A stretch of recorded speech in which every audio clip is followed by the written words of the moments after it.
The CBS Radio Mystery Theater presents...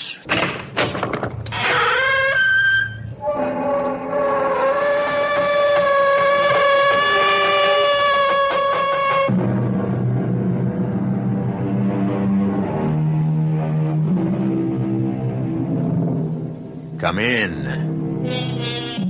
Welcome. I'm E.G. Marshall. And, as you may suspect, I have a tale to tell. A tale full of sound and terror and signifying... Well, I'll have to leave that to you. And I also ask your indulgence when I personalize this strange riddle, because this story was brought directly to me. Ever since I've been your host on this series, I have the feeling that you expect me to be an expert on the macabre. But I must confess to a sense of surprise when I was buttonholed by a young man the other day who said, "Excuse me, Mr. Marshall, but I have a coffin that I'm sure will interest you." You cannot frighten me. I am not leaving this graveyard until I get to the bottom of this. I warn you, your persistence will be your destruction. I still trust in the Lord. Where's that music coming from? From beyond the grave. Is it Judgment Day? No. Then you talk nonsense. The dead will rise. The Lord will summon his elect to meet him in the clouds. But until that day, the dead remain buried.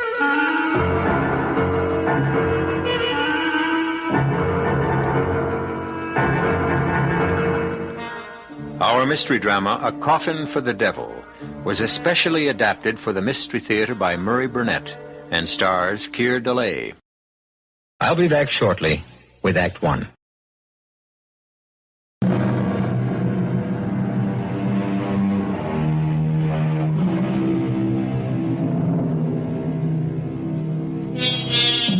What do you do when a perfect stranger tells you he has a coffin which might interest you?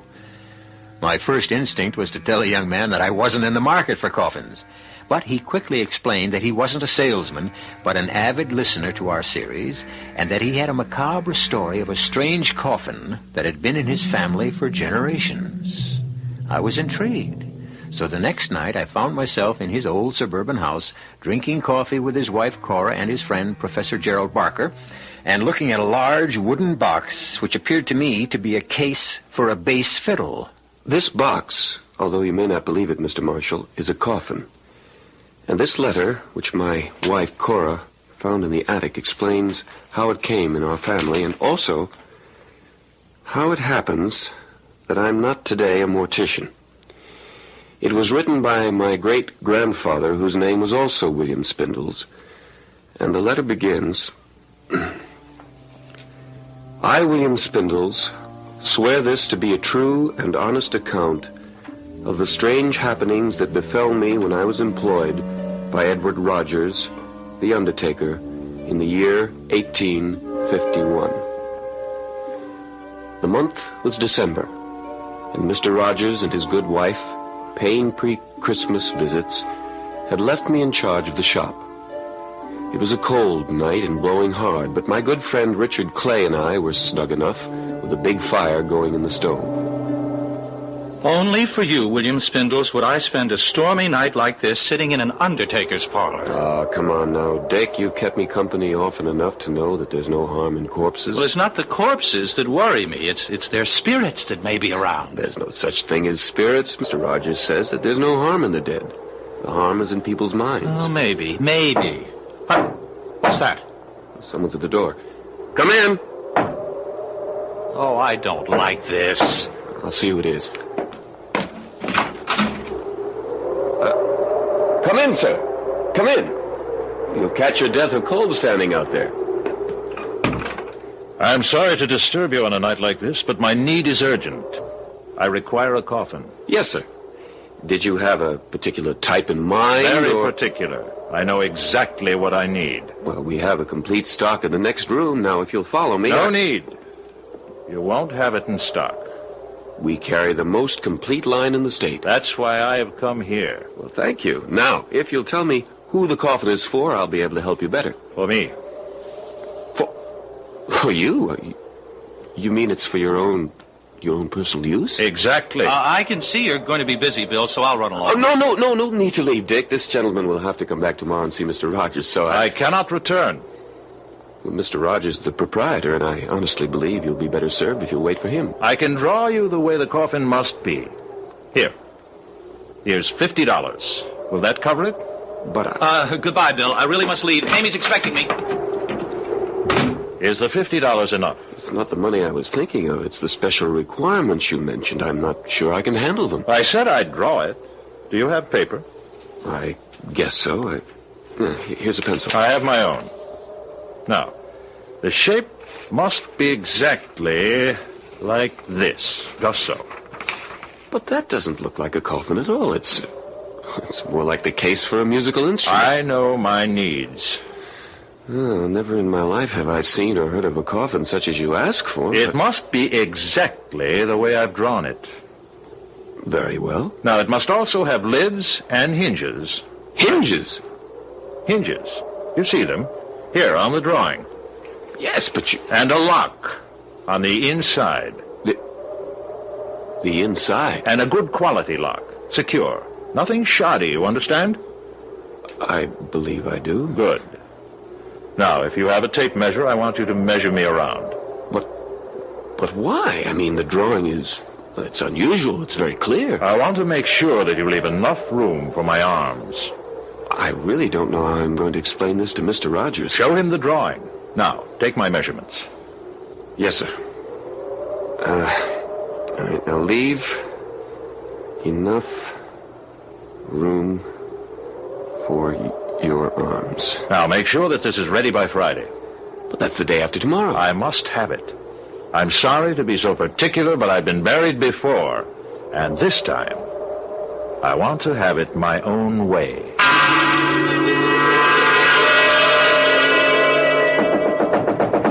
Bill! Bill! Are you in there? Just a minute, I'm opening the door. Lucy, what are you doing here? Are you all right? Is he still here? What are you talking about? Dick told me about that strange man who came here. Dick was really scared. He said the man wanted to order his own coffin. That's right, but I'm sure it was some kind of practical joke. Well, I don't care what it was. I want you to find another job. I hate the idea of your being an undertaker. Lucy, we've been through this before, and this job is no different than any other except in people's minds. I'm sorry, Bill. I'm sorry. I'm just so frightened. All the way over here, I was just worried about you and scared, but I came anyway, and now... Oh, Bill, I don't think it's going to work. Oh, I'd like to punch Dick Clay right in the nose for frightening you like that. Oh, don't blame Dick. It's not his fault. If he hadn't scared you, you wouldn't have... Yes, I would. Maybe I wouldn't have come here tonight, but I hate what you're doing. I hate it. I know, honey. What do you want me to do? Quit. And do what? Oh, I don't care. What will we live on? Well, you'll find another job. Nowhere near as much money. I don't care about the money. Bill, can't you understand? I don't want hands touching me that have been touching death all day. All right, Lucy. I'll speak to Mr. Rogers about leaving.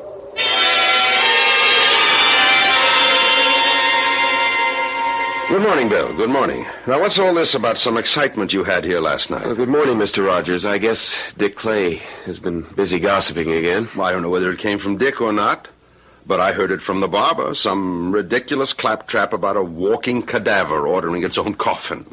Well, sir, what happened was unusual. How so? Take a look at this. This is a drawing made by the gentleman who ordered this coffin. Remarkable. Looks something like a carrying case for the bass fiddle. Yes, sir, it looks that way to me also. It must be ready tomorrow evening. You're worried about something, aren't you, Bill? Yes, sir. Something to do with this special order? I suppose so, in a way. Mr. Rogers, I'm sorry to tell you that I'm going to have to leave here. What? You mean because of last night? Only partially. It's really because of Lucy. Oh, I suppose she's upset about the idea of marrying a mortician. More than upset. She practically gave me a choice. Either this job or her. I wouldn't worry about that if I were you, Bill. You're not me, and you're not engaged to Lucy. I'm sorry, Bill. It's just that I've been there before. I had the same problem with Mrs. Rogers before we got married. Well, what did you do? Before I answer that, how do you feel about the business? I mean, would you stay on if Lucy would marry you? I think so. Bill, you know I have no son. No one to carry on. I've never said it, but I think you know how I feel about you and what hopes I have that you might be the one to carry on. Until today, I thought you felt the same way. I don't think I can change Lucy's mind. Of course you can't. But you just said that... You can't, but Mrs. Rogers can. Now ask Lucy to talk with her, woman to woman. That's your best bet. My wife knows all the problems and she has all the answers. I never thought of that. All the same, I wish you'd been here last night. It was... Well, the only word I can use to describe what happened is weird. Because he ordered a coffin for himself? That, plus the way he came in, and then the strange shape he insisted on. But most of all, because he appeared to be driven. Almost as if he were compelled to do what he was doing. What he felt or didn't feel isn't important, Bill. What matters is whether you've changed the way you think about death. I don't follow you. You have to see dying for what it is, Bill. Life's ultimate destination. It's nothing to be afraid of. It's just an inescapable fact. In the course of my life, I've met a lot of people, and I'm good at judging them. And up until now, I've thought of you as a no-nonsense, feet-on-the-ground, level-headed young man. But, sir, you didn't see this man. You didn't hear the terrible desperation he had in his voice. I've seen and heard almost everything since I started some 18 years ago. This poor fellow who ordered his coffin from you last night was obviously deranged. No question about it. Deranged. I hope you're right, sir. Of course I'm right. What other conclusion can there be? The one I can't get out of my head. He told me he'd been buried once before. And this time he means to have it his own way. Oh, very good. Very good indeed. You find that amusing? Now I understand everything. That coffin he ordered is nothing but a big fiddle case. A double bass box. And he must be a musician. They're the very devil for playing practical jokes. Don't you see? This is nothing but a practical joke. A joke on whom, sir? How should I know? Some fellow musician. No, I'm sorry, sir. I just can't believe that. Why not? Why wouldn't he have told me so? Why would he try to scare the daylights out of me and then pay $50? 50 whole dollars besides. Ah, well. I expect we'll have the answer to that tomorrow evening when he comes to get his coffin. That is, if he comes at all. Oh, he'll be here. I'm sure of that. I just pray that we won't be sorry when he comes.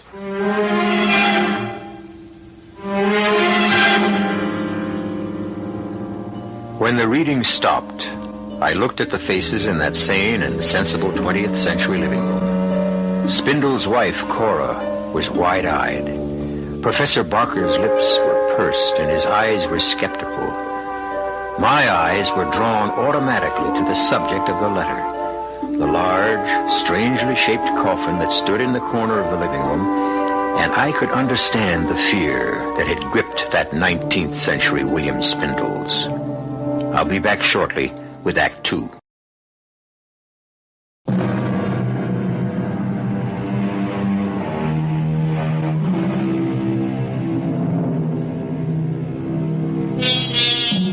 I suppose to the three inalienable rights of life, liberty, and the pursuit of happiness, one could add the right of a man to order his own handmade coffin. Most of us, I believe, would find the thought distasteful, But the feeling that prevailed among us in the living room of William Spindles was one of curiosity. We were all anxious for him to continue reading the letter from his great-great-grandfather. I must confess that my work suffered during that day. My thoughts were not on what I was doing, but on what the evening would bring, and what Mr. Rogers would make of the stranger when he came to call for his coffin. The day passed somehow. Bill, when did this customer of yours say he'd be back? Early in the evening. Matt, we'll give him another half hour, and then we'll lock up. That won't help if he wants to pick it up. What does that mean, young man? Someone tampered with the coffin, and we don't know who. We only have Sam's word that the coffin was tampered with. But he's our best workman. Well, like everyone else around here, I'm sure he's been infected with the idea that there's something strange about this order for a coffin in the shape of a bass fiddle. At last, he's arrived. Those raps didn't come from the door. Nonsense. Of course they did. It's cold out there. He wants to come in. I'll prove it to you. I'll open the door. No need. He's letting himself in. Sir? Sir, there's no one at the door. Get hold of yourself, Bill. Must have been a draft that blew the door open. I'll close it myself. Good evening, Mr. Rogers. Is my order ready? Good evening, sir. Come in, come in. The box you ordered is ready. Thank you. My dear sir, you really should wear a greatcoat and a muffler in this bitter weather. You'll catch cold. Where's my coffin? Ah, that's it, in the corner. Mm-hmm. Satisfactory? Very satisfactory. Is there a good, secure lock on the inside? You may open the lid and see for yourself. That way you can also test the hinges. The make of the lock is unknown to me. Is it a good one? We never have had a single complaint about any of our coffins. So I'd heard. Now then, where would you like it sent? I'll take it with me. My dear sir, it's much too heavy for one man to carry. I'll manage. Don't you have a horse and cart outside? We can help you get it out. That won't be necessary. May I have your name? My name is of no importance. Sir, I'm a reputable undertaker. I must keep my records in order. Any name you choose will do. Come now, sir. I see through your little joke, and I don't disapprove, but you must... Joke?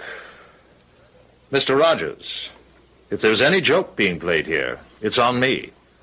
So, I'll take my coffin and be on my way. But, sir, you can't just walk out of here with Thanks to you for your efforts, and I wish you gentlemen good night's sleep.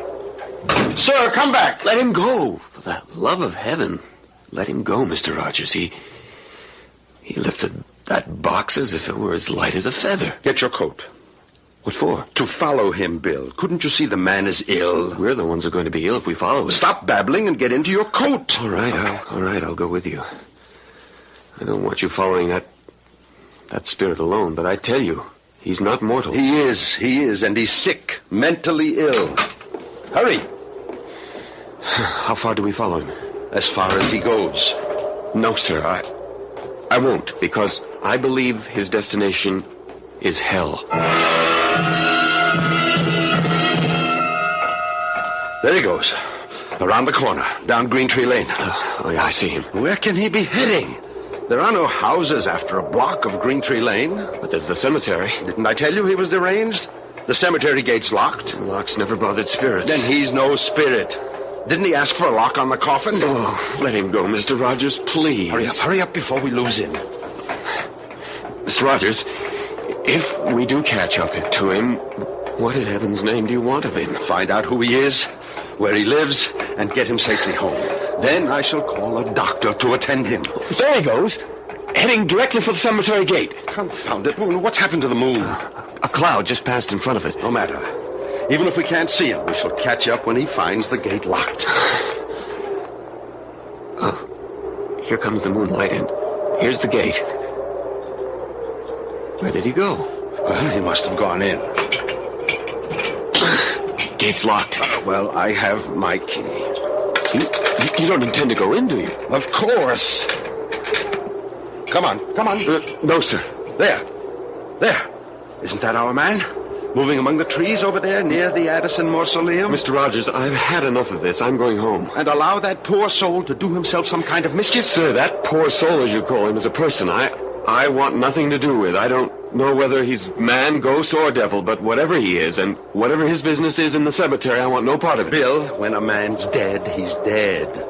I've never seen a man or woman come to life again. I'm a God-fearing man, and I go by the Bible.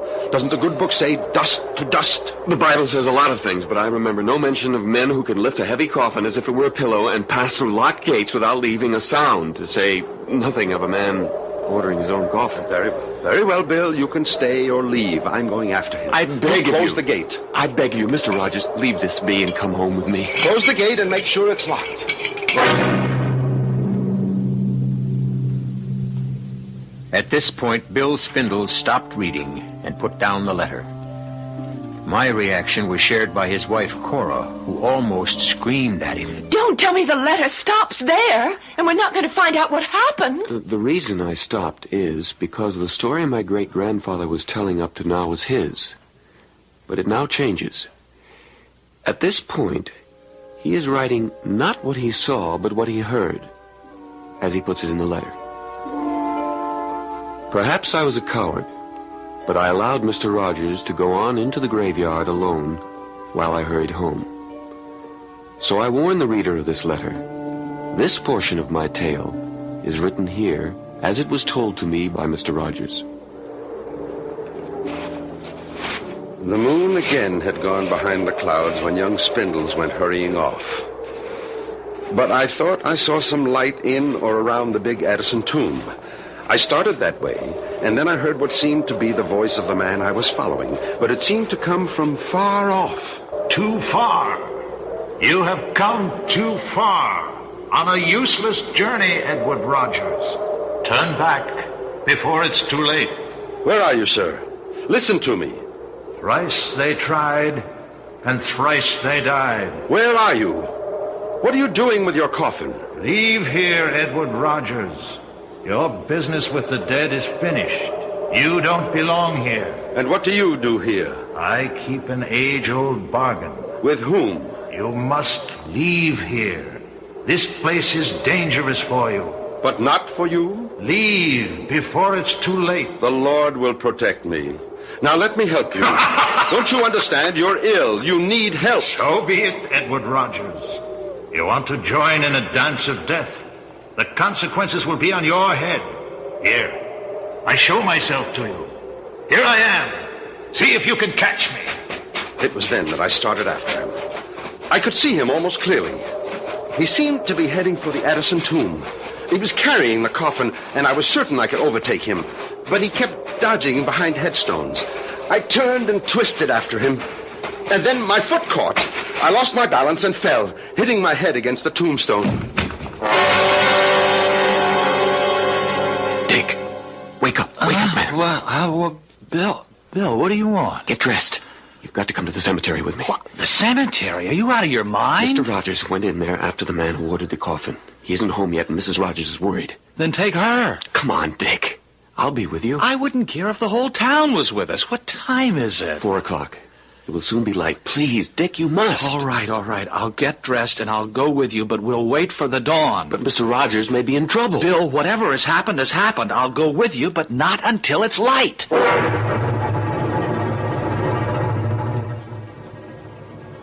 Oh, my head. It hurts. Where am I? Where you do not belong. Oh, it's you. Where's your coffin? Where it belongs. Good. Come. I'll take you home. You need more help than I do. I'll be all right. I was fortunate. It was just a glancing blow. I'll take you to the gate. See that you get there safely. You've changed. Why are you now worried about me? I admire your courage. You were concerned about me. Now I return the favor. No. You tried to frighten me before. For your own good. You're still in danger. From whom? From the damned. Sir, I don't know who you are or where you're from, but I'll swear you're of this world. There are no such things as ghosts. I know that's what you believe. I wish with all my heart that you were right. What's that music? Do you hear it? I do. What is it? It doesn't belong here in a graveyard. You're wrong. It's the only place it can be heard, and not by everyone. Come. Come, the gate is this way. No, I am not leaving until I get to the bottom of this. I warn you, your persistence will be your destruction. I still put my trust in the Lord. Where's that music coming from? From beyond the grave. Is it Judgment Day? No. Then you talk nonsense. The dead will rise. The Lord will summon his elect to meet him in the clouds. But until that day, the dead remain buried. And quiet? And quiet. Oh, foolish man. I will not be able to protect you much longer. Go home now, while you can. I will, if you'll first allow me to take you to your home. Can't you understand? My home is here. Tommy Rot. I must go. I have work to do. You've been warned. My conscience is clear. As I turned my head to see where he went, I felt dizzy. The blow had evidently been more serious than I thought. When my head cleared, I could still hear the music, and I thought I saw a light. I walked toward the light. It seemed to come from the Addison tomb. As I approached, I could see that the door to the mausoleum was open. I was convinced that inside was the source of the music. It grew louder with every step I took. And then I found myself at the door to the tomb. And there, just inside, I saw the large coffin the stranger had ordered. The lid was wide open. But the moment I took one step inside, the lid slammed shut, and the music stopped. I thought the coffin had been empty, but I couldn't be sure. I walked over to it and bent down and listened. I heard the key turn in the lock, and I called out, "You mustn't lock yourself in. You mustn't. Please open the coffin." He wouldn't listen, so I determined to get the coffin open. When suddenly there was a flash of light and a loud explosion.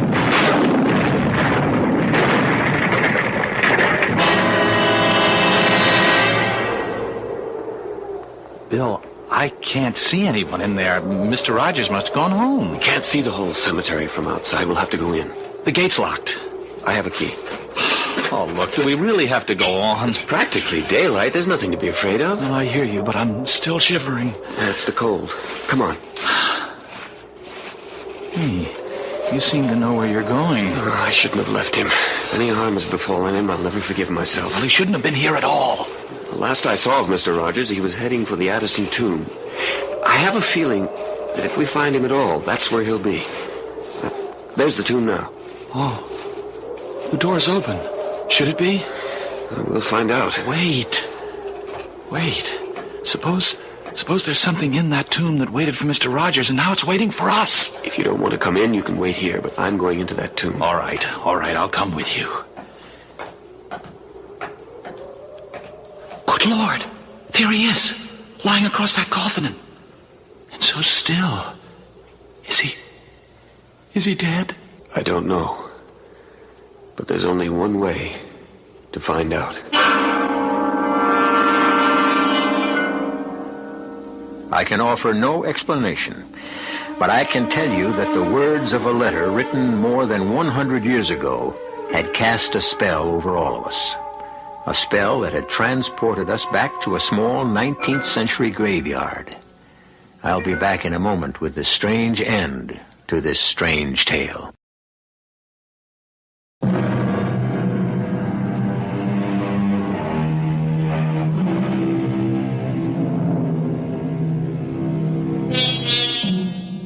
Like many time-worn sayings, the old adage, curiosity killed the cat, but satisfaction brought it back, still contains more than a few grains of truth.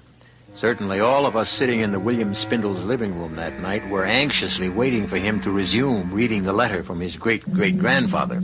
But he further whetted our curiosity by prefacing his reading with this explanation. I think it's important to tell you that this next portion of the letter is an eyewitness account, not what was told to my ancestor, but what he experienced himself.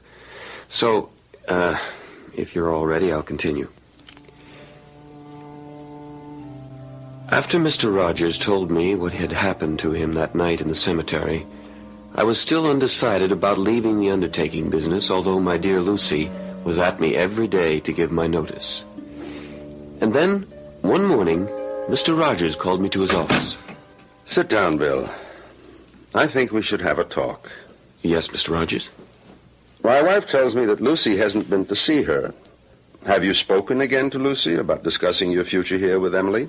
No, sir. You still believe that our strange customer was a ghost? Let's say I'm still undecided. What's that? Probably someone who wants to see me. Come in. Should I get the door? Don't bother. I'll go. Good morning, gentlemen. It's you. It is indeed I. And I'm not sure how long I'll be permitted to stay. Long enough, I hope, to give me an explanation of your actions the other night. That is why I'm here. Good. Perhaps you'll start by telling me... I come here, sir, at great personal risk. I ask you to believe me. I beg you to listen and keep an open mind. I believe I'm a fair man. Since you're a native of this town, you must know of the Addison family. Of course. Old Thaddeus Addison owned the leather and dye plant. He did. And do you remember a young man named Tom Addison, one of Thaddeus's 3 sons? I never knew the young rascal. Everyone heard about him, of course. He was a ne'er-do-well who finally ran away. That's what my father wanted everyone to believe. Hold on. Are you trying to tell me you're Tom Addison? My father wanted me to go into the factory. I couldn't abide the thought. In all modesty, I had a great talent for music, particularly the bass, a talent which my father felt was foolishness. All of our quarrels came because I wanted to practice my music, and my father thought it was a waste of time and money. Then you are young Addison. I am. And I am not. Not in the sense that you mean. I suppose you can explain that. The situation between my father and me became unbearable. He finally gave me an ultimatum. Either I'd go into the business, abandon my music, or he'd turn me out of the house. I really had no choice. I left. Mm-hmm. And what brought you back? The very same thing that took me away. Music. When my father disowned me, I wandered around the country trying to earn my living as a musician. It wasn't easy. One day I found someone who valued my musicianship. I made a bargain with him. Who was he? He goes by many names. Take your choice. Satan, the devil, Beelzebub, or the Prince of Darkness. Rubbish. You believe in the Lord. Why do you find it so difficult to believe in the devil? I'm a God-fearing man. The devil has no power over me. Not unless you invade his realm, as you did the other night. All I did the other night was my duty, as an undertaker and as a man. How can I make you see the horrors that lie ahead of you if you will not listen? What will change your foolish obstinacy so that you can save yourself? Are you so insensible that if I tell you what I have suffered and am suffering, you'll still close your mind to what I say? I promise to listen, and I will. 10 years ago, I was in Chicago, living in a cold and miserable garret, hungry, alone, and with no hope of employment. In order to get something to eat, I knew I'd have to pawn my fiddle. Just before venturing out, I wanted to play it one last time, when suddenly I thought I'd lost my mind, because not only was I hearing my own instrument, but it was joined by a full symphony, and he was there. Satan? And he offered me the fulfillment of a dream. I would never have to worry about money again, and I could concentrate on my music. It dazzled me, the prospect of a life I'd always hoped for. And what did he ask in return? Your soul? Nothing so dramatic. What seemed a simple, harmless request. All he asked is that I play for him whenever and wherever he should ask. I hesitated, but only for a moment. How I wish I had thought longer on it, but I didn't. I agreed. And now I'm his forever, a member of his orchestra of the damned.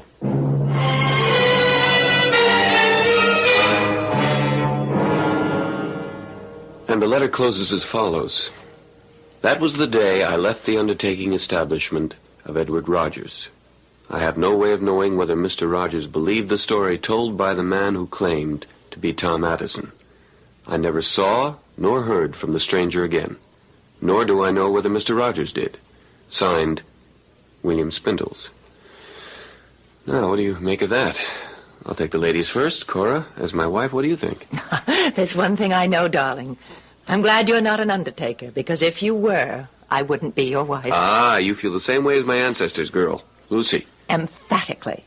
Jerry, you're the scientist here. Well, history isn't a science, thank heaven, but I do have some questions. First, how did the coffin come into your possession? Well, that's simple. When Mr. Rogers died at the ripe old age of 89, he left a sizable bequest in his will to my great-grandfather with the proviso that we keep the coffin as a memento. Why would he do that? Now, that, Cora, is an excellent question. If he insisted that the coffin remain in your family as part of his bequest, I think he must have had a reason. In other words, you don't believe that the stranger was a ghost? Let's say I'm dead set against the idea of ghosts playing symphonic music in a graveyard at night. Well, I believe he was the ghost of Tom Addison. Well, how do you explain Rogers leaving the coffin to the Spindles family? Simple. Rogers was probably hurt by Bill's refusal to stay in the business, and he wanted the coffin to remind him. Sorry, darling, that won't work. If he was hurt, why also leave my ancestor a bundle? And believe me, it was a considerable sum. Well, then why did he, Bill? I'm stumped. It's too much for me. I still don't believe in ghosts, and I think I can prove to you that this man who ordered the coffin was flesh and blood. How? Well, I'm going to have to do a little research. When did you say all these things happened? The date, I mean. December 1851, why? Well, give me 2 days, and I'll let you know.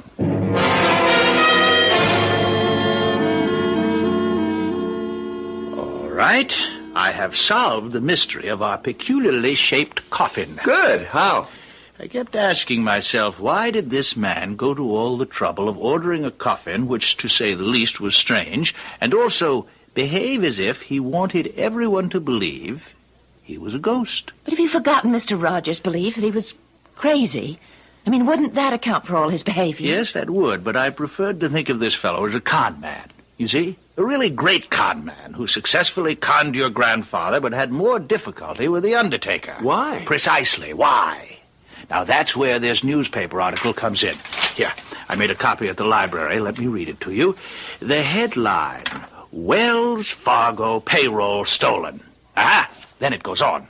Yesterday, the largest robbery in the history of the Wells Fargo Company was successfully perpetrated by 3 masked men who boarded the westbound Lackawanna Limited, entered the baggage car, and made off with more than $40,000 in $10, $20, and $50 bills. So, it goes into more detail, but there you have it. There you have it. You've lost me. Now, don't you see? The robbers needed a safe place to hide the money. And you think that they decided to use a coffin as a hiding place? Remember, our man insisted on a strong lock on the inside. That's true, but That would be one way of making sure that no one opened this peculiar coffin by mistake and found a wad of 10s, 20s, and 50s that had been stolen from Wells Fargo. But according to the letter, Mr. Rogers found the coffin in the cemetery, and it was open, and there was nothing in there. That's right. Rogers followed the stranger right from the funeral parlor to the cemetery. He wouldn't have had time to stash the loot in there. I think it's interesting, but rather far-fetched. Is it? Look how everything fits. All that uproar in the cemetery. All the warnings to Rogers telling him to keep away. Why? I'm sorry. You're so convinced your theory is right, you're not thinking straight. Once your man knows Rogers was going to interfere, he'd never have taken the chance of hiding anything there. Well, he may have had no choice. What do you mean? The money may have already been there. Look, have you forgotten that your grandfather's letter said that the workmen believed the coffin had been tampered with? Oh, Jerry, you're riding a hobby horse. Oh. You have a theory, and you're just going to see that everything fits. And you're not going to look at anything that doesn't. Now, wait a minute. What have I left out? Well, lots of things. Now, one, how in the world did our stranger lift this coffin and carry it off under his arm? Perhaps he didn't. You mean you think Bill's grandfather made that part up? Well, let's leave that. Anything else? Well, lots. What about everything that happened to Mr. Rogers in the cemetery? The music, the open coffin. What's your explanation for that? Well, we know that Rogers fell down and hit his head. Oh, come off it, Jer. You're not going to try to tell us that he imagined those things as a result of hitting his head. Well, it's possible. Maybe, I don't but believe it. The other explanation, which you refuse even to think about, Jerry, is that he was a ghost and that Mr. Rogers reported everything faithfully. That's the one I believe. Even if I prove to you that this strange-looking coffin has plenty of room for some kind of secret compartment and there may be money in it? Why don't we stop talking and see if you can prove what you think? All right, good idea. Come on. How do we go about finding a secret compartment? Well, we'll try tapping and listen for a hollow sound. Okay. Who wants to do the tapping? Me, let me. All right, go right ahead. It all sounds the same. You're too impatient. If there's a secret compartment, he'd make it hard to find. All right. Dear. It's a great theory, Jer. I'm afraid it's just a theory. Why don't you try down at the bottom, where it's widest? Okay. There! Right there. Does that sound different? I think so. Go back there again, Cora. That's it. Let's turn it upside down. Here. You have to let us do that, Cora. That's got it now. Now what? Well, I think we should have opened the lid first. Okay, let's open it. All right, now, put your hand down in there, Bill. Feel around carefully. Around the joint in the wood. Yes. Do you feel anything? Nothing. I can't. You got it! Jerry was right. It's a secret compartment. Well, is there anything in there? This. Money. A $20 bill. Well, there must be more. No, just the one bill. But wait. Here's a note. Well, what does it say? Wait a second. It's hard to read. Dear Bill, or descendants of William Spindles, you having found this secret hiding place should know by now that I was right when I insisted that there were no such things as ghosts. I was also right when I told you, Bill, that there was a fortune to be made in the undertaking business, as is proven by my bequest. God bless you and your family. Signed, Edward Rogers.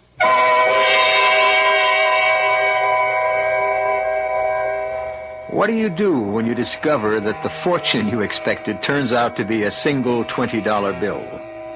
Well, if you're William Spindles, you advance the idea that Edward Rogers had indeed found the Wells Fargo loot in the coffin and taken all of it except the one bill. Is there another explanation? I think so, and I'll be back with it in just a moment.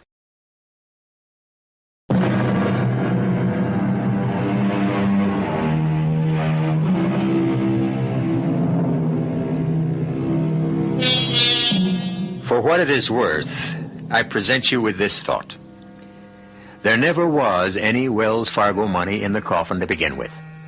Edward Rogers had obviously been a man of strong beliefs, and he took this way of proving to Bill Spindles or his children that there are no such things as ghosts, and that there was money to be made in the undertaking business.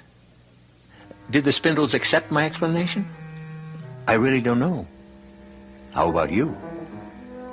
Our cast included Keir DeLay, Marion Seldes, William Redfield, Peter Collins, and Nat Pullen. The entire production was under the direction of Hyman Brown.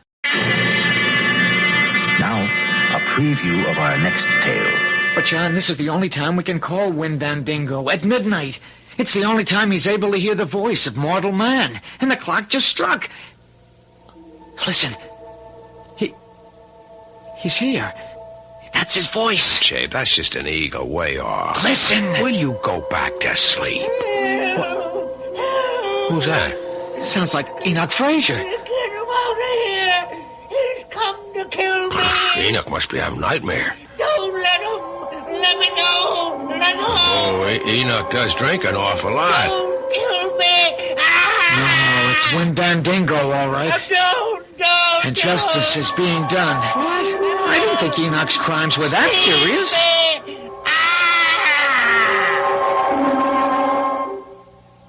Well, he's quiet now. He's dead. This is E.G. Marshall inviting you to return to our Mystery Theater for another adventure in the macabre. Until next time, pleasant dreams.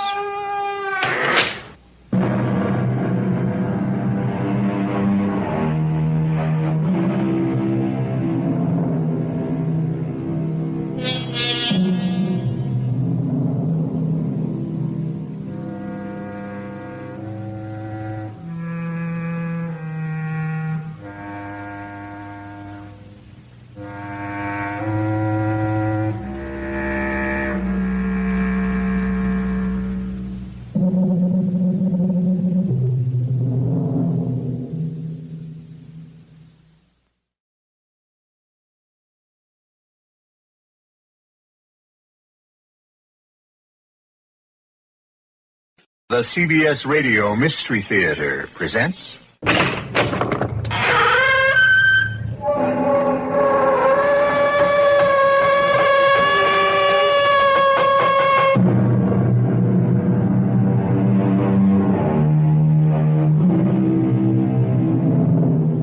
Come in.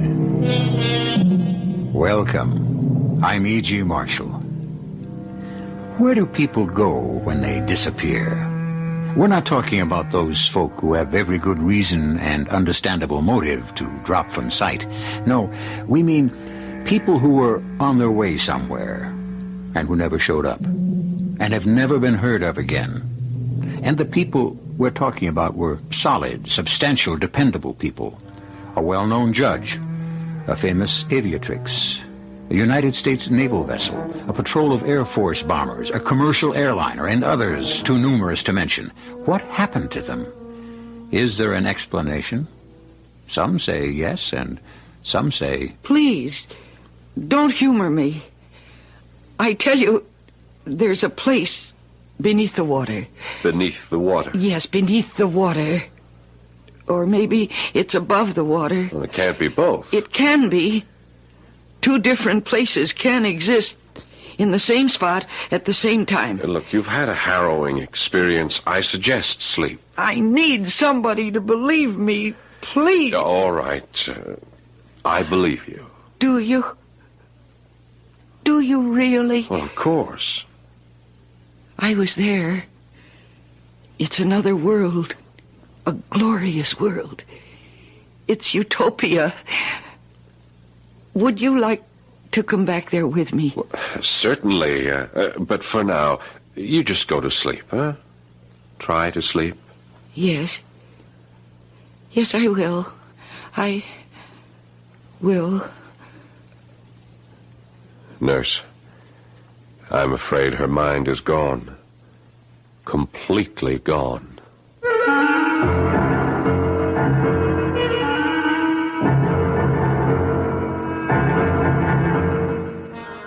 Our mystery drama, The Triangle, was written especially for the Mystery Theater by Sam Dan and stars Mercedes McCambridge. I'll be back shortly with Act One.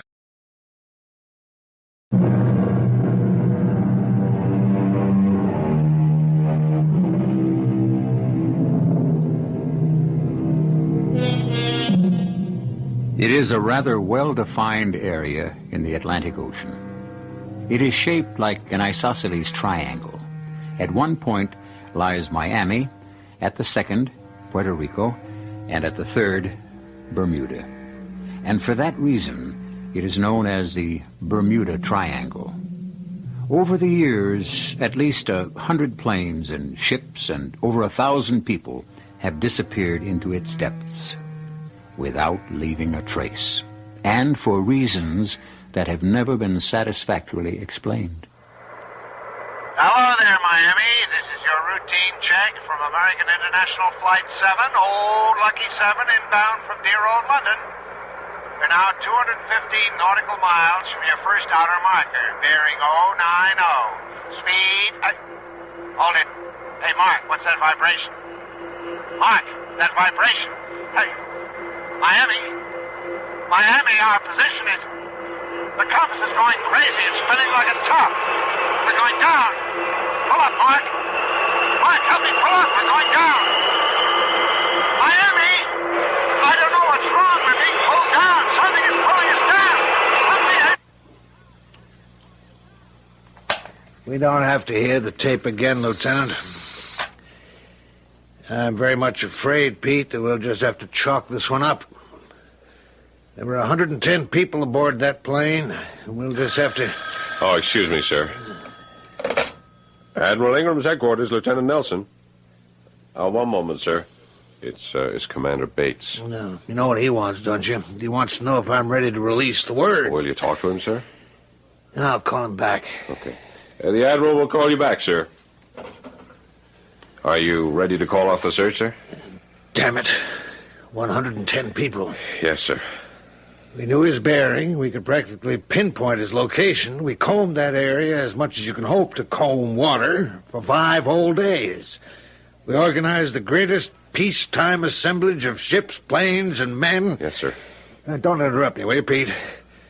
I have to keep saying these things to square my own conscience. Look, I understand. Oh, don't be so damn understanding, Lieutenant. Fight with me. Argue with me. Convince me there's something else I can do. Another approach, another tack, another plan of action. Admiral, you know those stories in the papers, on the air, about the Bermuda Triangle? How planes and ships disappear? I know, it's all nonsense. Well, you heard the pilot. The plane was just pulled down from the sky. A sudden electrical disturbance can account for practically anything. That's public relations. I'll talk to them. Lieutenant Nelson. What? Repeat that. Yes, the Admiral will leave at once. Sir, it's unbelievable. Don't editorialize, Lieutenant. Just report. Yes, sir. They have a survivor. That's impossible. A young woman. No one could survive 5 days in the water. But they've got her, sir. She's aboard the carrier.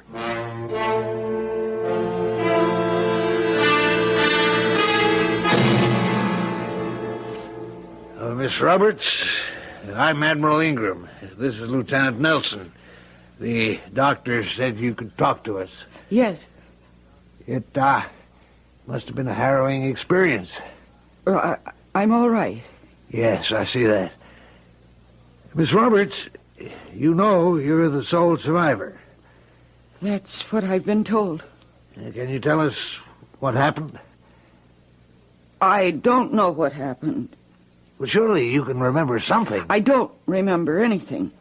Yes, well, perhaps this isn't a good time to talk to you. No, that doesn't matter. I just can't tell you anything. Miss Roberts, your plane went down 5 days ago. Yes, according to the calendar. And you were just picked out of the water this morning. Yes. And you claim to be Judy Roberts. I am Judy Roberts. The Judy Roberts who was a passenger aboard American International Flight 7 from London to Miami on June the 15th. Yes. Admiral, may I talk to you a moment? How could she live 5 days in that shark-infested sea? Well, she was lucky. She could survive without food, without water? Obviously. Why doesn't she look it? Why isn't she all shriveled up and dehydrated? Why isn't her skin burned and raw? Why isn't she hysterical or delirious? She looks as if she just stepped out of a heated swimming pool at a country club. Yes, I thought of that, too. We sent her fingerprints for confirmation. We checked out her teeth with a dentist. She's Judy Roberts. Miss Roberts, why won't you tell us what happened? I told you I don't remember. Well, could you tell us everything you do remember? I was sitting in my seat. I'd fallen asleep. Yes? And I was conscious of a loud roaring sound. I don't know if I was still asleep or awake. I had the frightening feeling that I was falling, that the plane was out of control. And then I must have fainted, because the very next thing I knew, I was here in this bed, and I was told that I'd been rescued after 5 days in the water. And I'm now on an aircraft carrier. And that's all you know? That's all I know. You have no memory of the crash? No. You remember how you got out of the plane? No. The life belt you were wearing, do you remember inflating it, putting it on? No. Well, how about the 5 days you spent in the water? I don't remember being in the water. Miss Roberts, look, may I say something? Yes, if you like. We have 3 possibilities here. First, you're not Judy Roberts. I am Judy Roberts. Second, you never got on the plane. I was on the plane. The ticket man at the gate would remember me because I almost missed it, and they held it for me. He put me on board himself. And besides, if I wasn't on that plane, how did I wind up in the water? Well, what's your third possibility? You're lying. About what? You didn't spend 5 days in the water. Well, where did I spend them? You tell me. I told you. I don't remember. Miss Roberts, it is vital for us to know what happened. Were there any strange noises? There was just this roaring sound. What kind of roar? Oh, it sounded like the engines. But look, how did you survive so long in the water? Surely we can learn something from that. I told you I don't remember being in the water. Well, you don't look as if you've been in the water for 5 days. Well, that's where your helicopter pilot found me. Now, Lieutenant, if you have no other questions, I would like to rest for a while. All right, Pete, she didn't spend 5 days swimming in the water. Would the Admiral know how she spent them? She was floating in the water. On what? Her seat was just to the rear of the galley. A portion of it probably broke off and afforded her a kind of raft. The portion may have contained food and canned drinks. She could have had blankets to shield her from the sun. Sir, how does it happen that this so-called raft was never spotted? Well, Lieutenant Miller, who sighted her, says his attention was attracted at first by something shiny that looked like a painted part of a fuselage. Well, why wasn't it there when he arrived? Well, it probably sunk. Yes, sir. It keeps itself and Miss Roberts afloat for 5 days and suddenly sinks just when rescue comes. Pete, it didn't have to sink suddenly. It may have been sinking slowly all those 5 days and finally went under just before Miller got there. Yes, sir. Now, Pete, you had raised an excellent question about her physical condition, and we've just been able to account for it, so why aren't you satisfied? Well, why doesn't she remember any of this? Because, as the doctors explain it, it was such a terrible experience, she wants to forget it.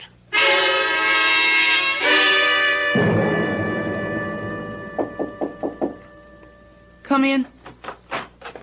Oh, Miss Roberts, I'm sorry to bother you. Then why do you?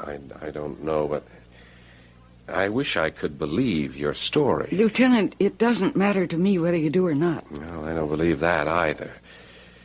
Because it does matter. You're a girl who's, well, quite sensitive to the opinions of other people. Oh, how would you know? I understand you're 32 years old. You live with and support your mother. That tells me something right there. What? Well, when an unusually pretty girl still lives at home after she's 30... Really, I don't think that should concern you. That's true. I learned also that you're shy, you don't have many friends, and this 10-day trip to London was your first vacation in years. Oh, did you have a good time, incidentally? Oh, yes. I'll bet you didn't. No, really, Lieutenant. I'm grateful to the Navy for saving my life, but do I have to submit to cross-examination? As if I have guilty knowledge? You'll be leaving us in just a few hours. Judy, tell me, where did you spend the last 5 days? In the water. I just can't believe it. Well, do you believe that the plane went down? It had to go down. Then where else could I have been? I can't believe you were in the water. I'm sorry. I'm sorry, too. I'm sorry for you. Why? Your troubles are about to begin. Well, I've just been rescued. My troubles are over. Judy, do you realize you are the sole survivor? Well, you are, aren't you? Yes. Well, you'll find out what that can mean the hard way. You'll be surrounded, hounded, badgered, not just by the press. Oh, they'll drop you soon enough. After all, tomorrow you'll be just yesterday's news. But by friends, the relatives, the loved ones of the other passengers. Did you see my husband? What happened to my wife? Is my daughter really dead? How did you survive? Well, I won't know the answers to any of those questions. People won't believe you. Well, they'll just have to... For years to come, no one will let you alone. Well, there's nothing I can say to anyone. There were 109 other lives on that plane besides yours. Oh. I didn't think of that. You didn't think of that? Until just now, I thought I'd just... You would just what? Well, that I'd just say nothing. Judy, what do you know? Well, now I realize I can't let those people go on grieving. I'll simply have to tell them, because at least they'll be comforted. Why didn't you tell us the truth in the first place? Because I was afraid no one would believe me. But that doesn't matter now. Because I have no choice. I've got to tell the world exactly what happened. It began when we'd just flown high over Bermuda.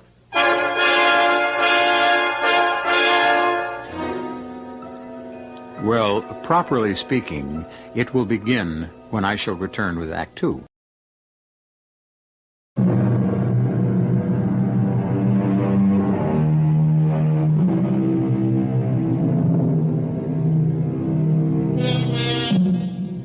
It isn't easy to be a survivor, especially a lone survivor.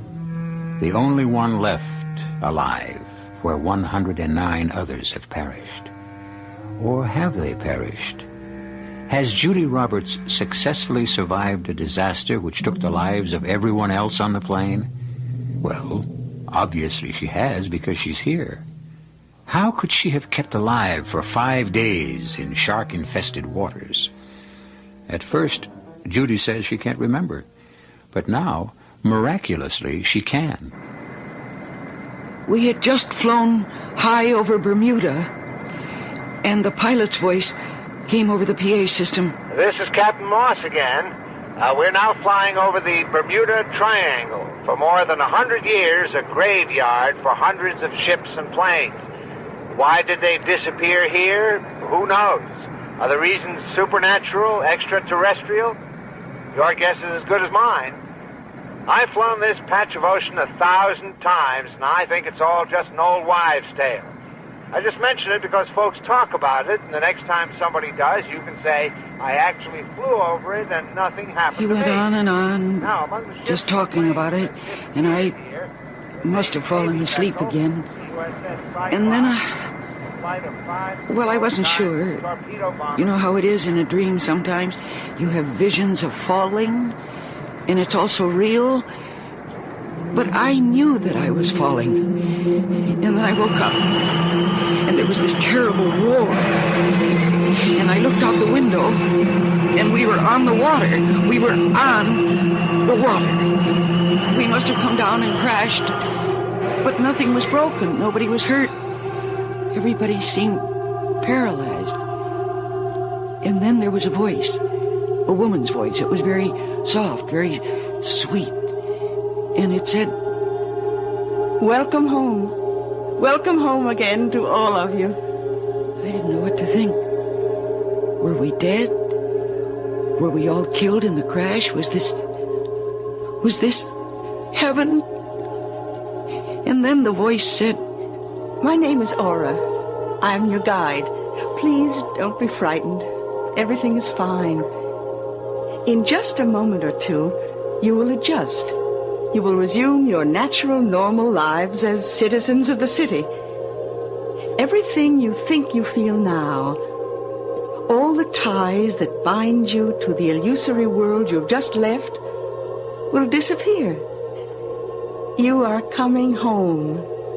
Home where you belong.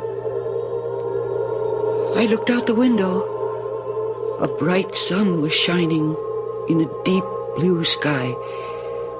We were somewhere. I didn't know where. It seemed to be a large, lovely park. And there were beautiful pastel-colored buildings.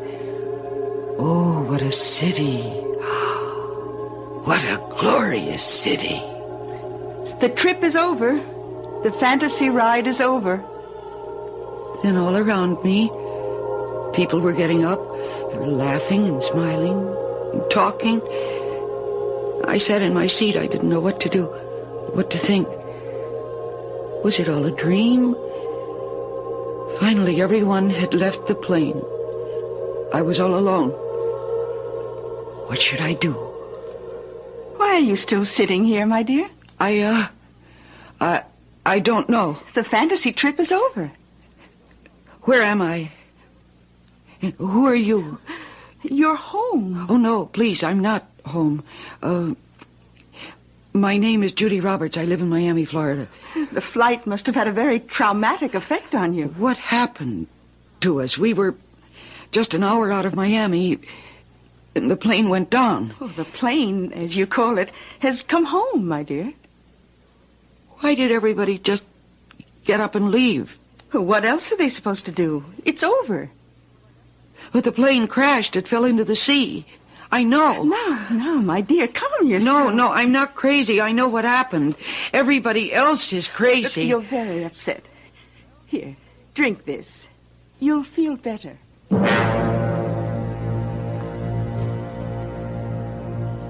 You're the very first person who went on a fantasy tour and simply cannot seem to snap out of it. Please, will you humor me?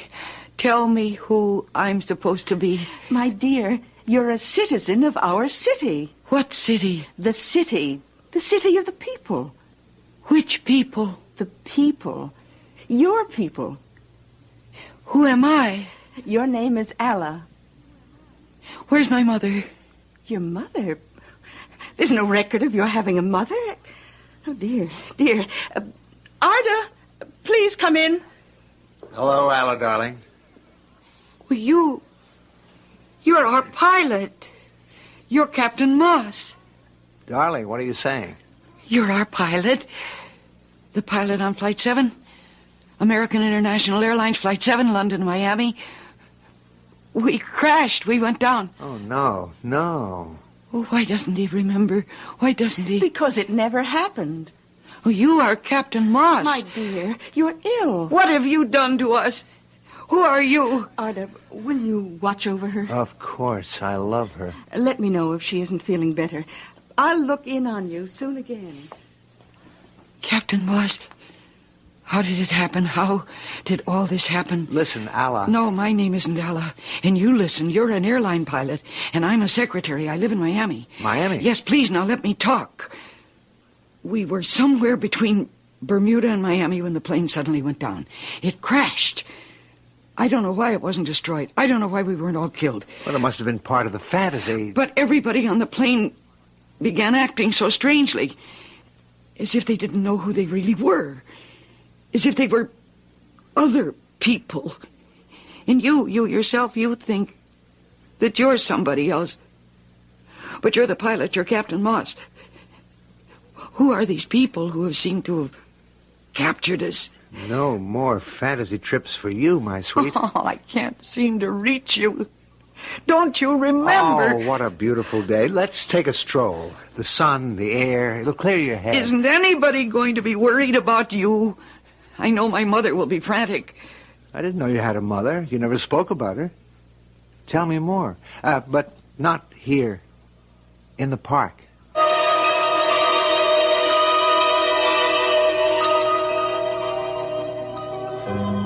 Isn't it wonderful? Isn't it lovely how happy everybody is?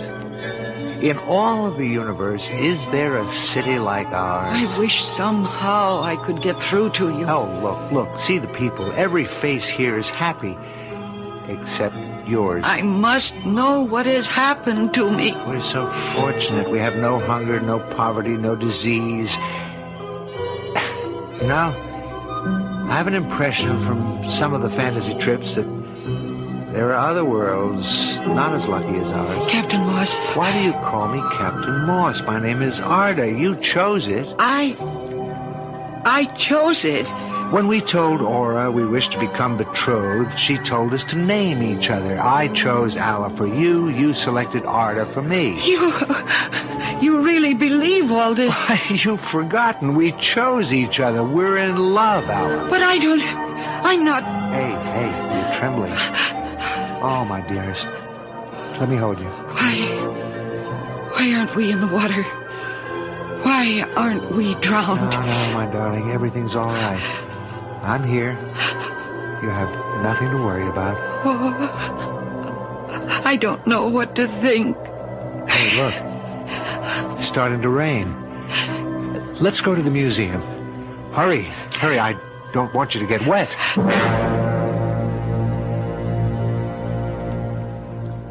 Isn't this museum a wonderful place? And see the people with their children. One day we'll come here with little ones, too. Captain Moss, listen to me. I am Judy Roberts. I am a secretary. What's that? I take dictation. I type letters. I file correspondence. Why? So that the business can go on. Business? What's business? Well, business has to do with... Oh, please don't make fun of me. No, what is business? Oh, how can I explain this? If you have to explain it, it can't be very good. Well, everybody works for one business or another. Why? To make money. What's money? Oh, you can't be serious. Now, please, my dear, I'm just... Money is what you must have in order to buy things. What sort of things? What sort of things? Well, every sort of thing is food and clothes and whatever you need, whatever you want. But suppose you have no money. Well, then you do without. How can a person do without food? I don't understand. Well, what do you do here? I paint pictures. I bring them to the museum. People come here and enjoy them. My brother is a farmer. He raises fruit. He brings it to the plaza. People see it. They eat. They enjoy it. But how do things get done? How do you build houses? Everyone does what he knows how to do and shares with everyone. Well, suppose someone takes more than his share. I don't understand. Why would he want to do that? Oh, this must be utopia. Oh, why am I fighting this? Why indeed? Is there a better place?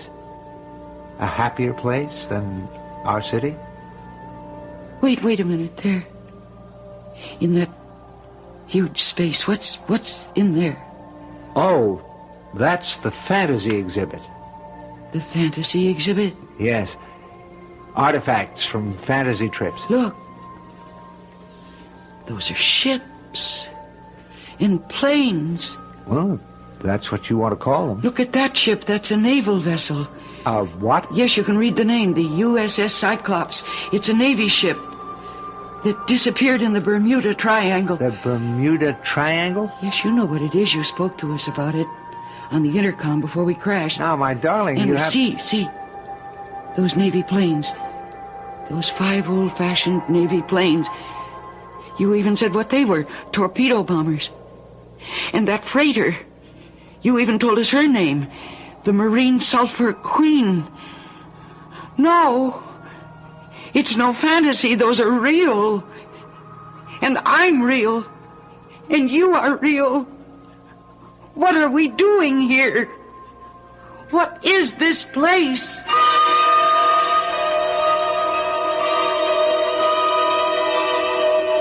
No, Aura, no, don't tell me that again. I don't believe it. I'm not a native of this place who happens to be having hallucinations. Very well, my dear. Suppose you tell me who you are. There's a place in the Atlantic called the Bermuda Triangle. Ships and planes disappear into it. I see. But the ships and the planes are not destroyed. Somehow they pass into another world, this world. And when they do, everybody on board changes somehow. Something happens to their minds. Or you do something to their minds, which makes them believe that they belong here and they forget who they were back on Earth. Is that true? You're telling the story. That's what happened to the passengers and the crew of Flight Number 7. To all of them. All of them except me. My mind didn't undergo any changes. Oh, yes, I see that now. Oh, then you admit it. Oh, yes. We wish you no harm, only good.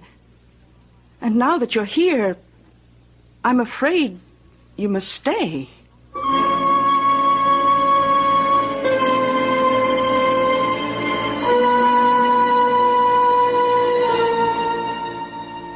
Well, in all matters of this kind, getting out is always more difficult than getting in.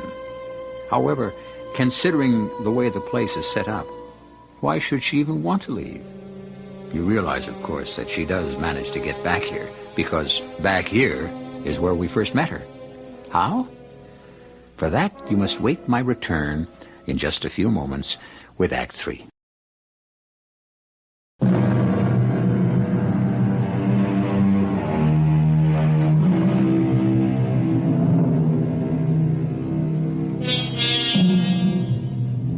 There's an area in the Atlantic known as the Bermuda Triangle. And why ships and planes disappear there is anyone's guess. What you're listening to now is the story being told by Judy Roberts, sole survivor of a plane that disappeared over the triangle. And she insists that it's a gateway to another world, a world she has become desperate to leave. Please, I must go back. I'm sorry. It can't be done. Well, you brought me here. Why can't you send me back? Well, we've never tried it before. No one has ever asked to leave. I must go back. Why? Look at what you have here. Peace, plenty. It's a paradise. Yes. And most important, love. Who loves you? What man loves you back in your other world? No one. Here, Arda. Very well, I should call him Captain Moss. He loves you, and you love him. I don't know. You fell in love with each other on the plane. Neither of you knew it. Had you gone on to land in Miami, you would have parted forever. We could feel this love. That's why we brought down your plane, so that your love could live.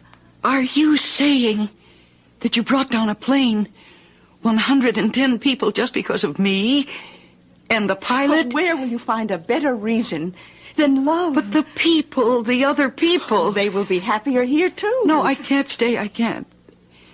My mother, she's old. Oh, not that old. And she's ill, and she needs me. So does Captain Moss. Well, if I could forget the way all the others did, it would be right for me to stay, but I can't forget. I can't.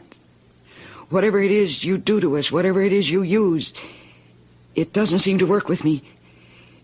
And as long as I know who I am, I can't be happy here. In time, perhaps. No. Don't take that chance. A chance? For your own sake. Every face I see here is smiling, but my face would be the different one.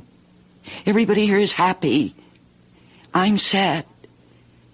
Perhaps I would introduce this unhappiness, this sadness, this discontent into your city.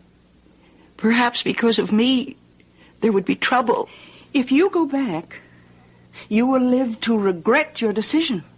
Oh, I regret it already. But please, let me go back. Oh, my dear. Please. Even if I'm wrong, I can't help it. That's me. That's how I am. Very well.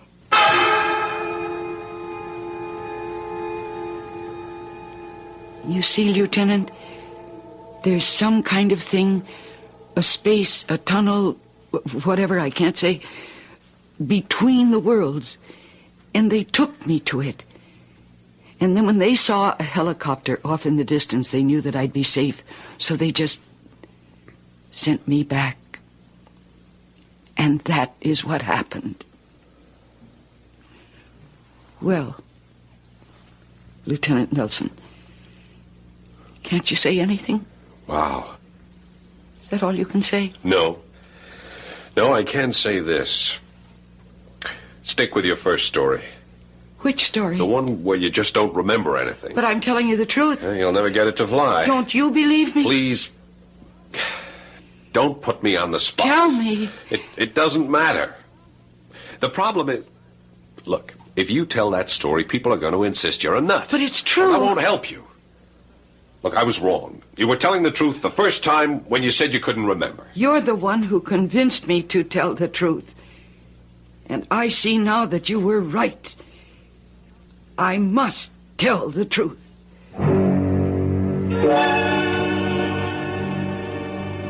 Admiral, we have to do something. Yes, well, what can we do, Pete? Remember, she's not a prisoner. But look, Admiral... We've got to bring her to shore. And she's free to go. You heard her story? Yes. Would you know what will happen when she tells it? Yes. People will say, poor girl, she's undergone such a terrible ordeal. No wonder it affected her mind.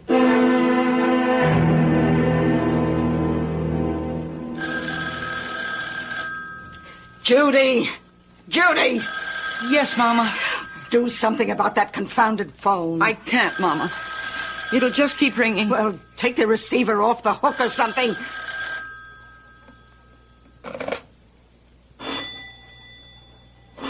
Oh, go away. We don't want any. Between that phone and that doorbell. Judy, look, fetch me a cup of tea. Yes, Mama. Whatever got into you all of a sudden? Why'd you tell him that crazy yarn? It happens to be the truth, Mama. Don't you believe me? No, I don't believe you. Even as a little girl, you used to make up stories. Oh, please, Mom. I'm very tired. I'd like to get some rest. Why should you be tired? Please. You haven't worked all week. This thing even cost you your job. What are we supposed to do?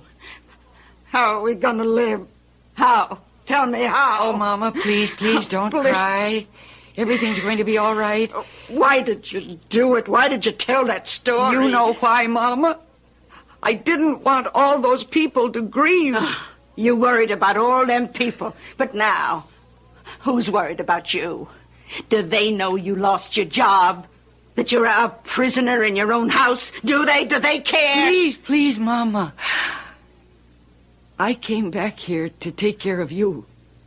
I came back here because I was afraid you couldn't make it by yourself. I gave up everything for you. Why did you ever give up for me? You were too shy to go out with boys. Too timid to get a job which would make demands on you. And why am I shy, Mama? Why am I timid? It's because of you. I had paradise, Mama. I had utopia in my hands. And I was too frightened to take it. Oh, you're crazy. You were in the sun, in the water too long. Now look, you just lie down. No, I won't. I want to go back. I want to go back, Mama. Go back to the city. Oh, please, Mama. I want to go back to my city. No, don't cry. No, don't cry, baby. Everything's all right. Mama's gonna make everything all right.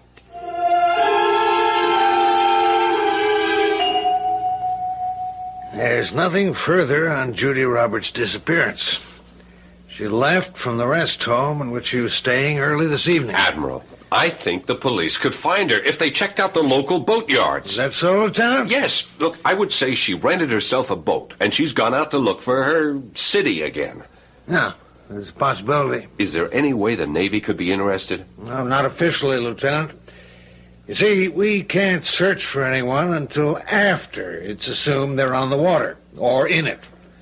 And then we have to be asked or ordered. Yes, I was afraid of that. Are you qualified in torpedo boats? What? No, sir. Well, if you want to log in some time... Oh, yes, I understand, sir. As a matter of fact, I might just come along for the ride.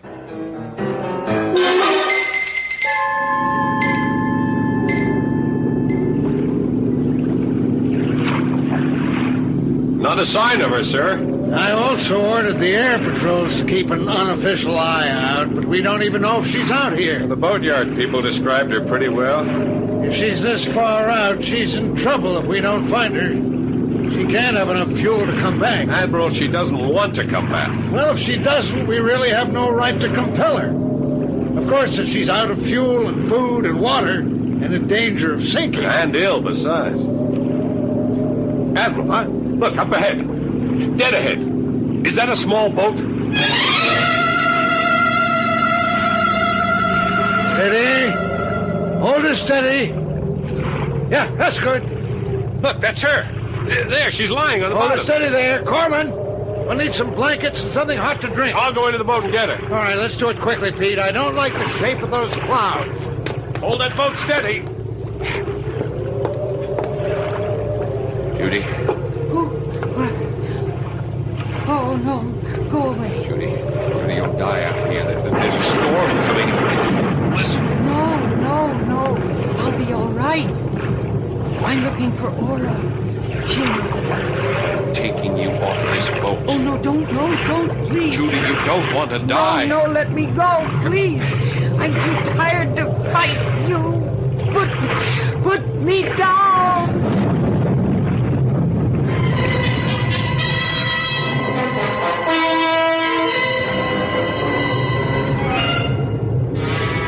You're all right now, Judy. You'll be all right. No, please let me go. Go where? You're a couple of 100 miles from land. We're in the middle of a storm. I'll jump overboard. Oh, that's crazy. Listen. Can you hear that? Do you hear it? That roar. That roar that I told you about. I heard it on the plane. We're falling. We're falling. Don't you feel it? Something wrong with the boat. We must have been swamped. We're being pulled down. I gotta get you up on deck. We gotta get out of here. No. It's all right. Come, we gotta get out. We're only falling. You'll be all right. It's only a fantasy trip. Don't be afraid.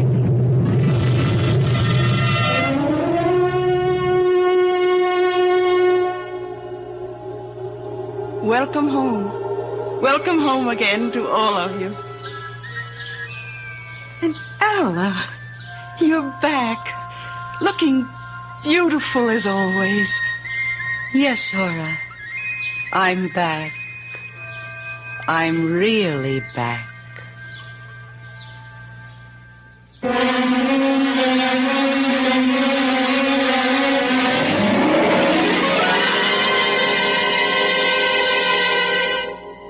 According to the papers and the broadcasts, a torpedo boat went down in a violent storm with all hands. It's true the storm raged in the area of the Bermuda Triangle, but, well, what does that mean? Ships and planes have a habit of disappearing. So do I, but only for a few moments. I, at least, shall return shortly.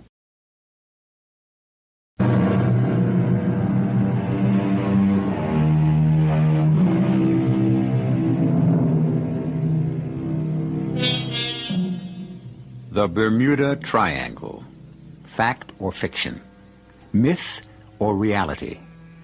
Everything you've heard on our show, every way of accounting for it, or not accounting for it, has been the subject of lengthy debate. Is it the passage to another world? Some insist it is. Is it the playground of a superior race of men who amuse themselves with us mere mortals? There are those who believe it. Our cast included Mercedes McCambridge, Paul Hecht, Bryna Rayburn, and Robert Dryden. The entire production was under the direction of Hyman Brown. And now, a preview of our next tale. The moment the bottle broke, a great, hairy, black spider with a red hourglass mark on its belly burst from the sharded remains of the neck. For a moment, it teetered on its long, jointed, multiple legs. And then, a second transformation took place. Almost as though it had exploded, the spider blew up into a giant of a man, with a bald head bristling dark blue from shaving, and a body covered with tangled black hair, dressed conventionally enough in blue jeans, just like I wear normally. I am your servant, sir. You kept your part of the bargain. Now, I keep mine. This is E.G. Marshall inviting you to return to our Mystery Theater for another adventure in the macabre. Until next time, pleasant dreams.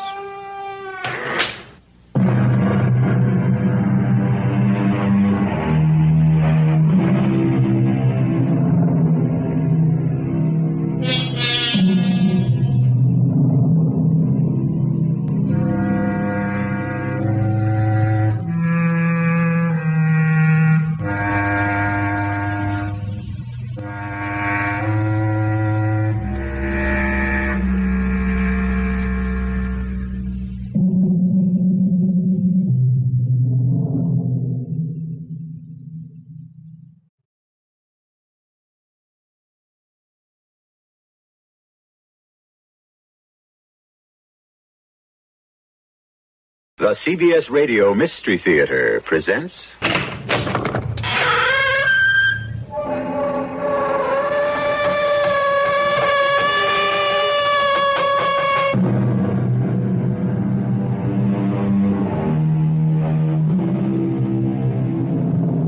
Come in. Welcome. I'm E.G. Marshall. If your nerves are steady enough, I'd like to be your guide into and through, we hope, a place and a time where things happen which we ordinarily think of as supernatural, where grisly events do not necessarily have their moment and go their way as time moves ahead, but may stay and still stay. The home we enter first is not the sinister place I'm talking about. It's a well-appointed apartment, bright, cheerful, normal in every way, occupied by Ken Harris, who at this moment is reading a novel, and his wife Martha, who is working on a needlepoint project. Well, now, who can that be at this time of night? Only one way to find out. Oh, couldn't have waited 2 more pages. I was about to find out who done it. Oh, hello, Stu. Here, come on in. Let me take your coat. No, I can't stay. I just wanted to let you know that I've been out to the lake. Shadow Lake? What on earth for? Well, the thing is, Ken, your cottage has been broken into, unless somebody you know is out there. Well, no, nobody. But what makes you think that? I saw lights, and I saw a shadow move across the living room window. No question about it, Ken. There was somebody in your cottage.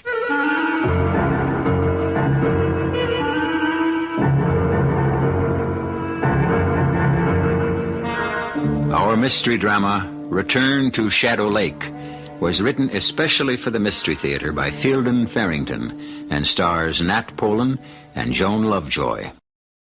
I'll be back shortly with Act One.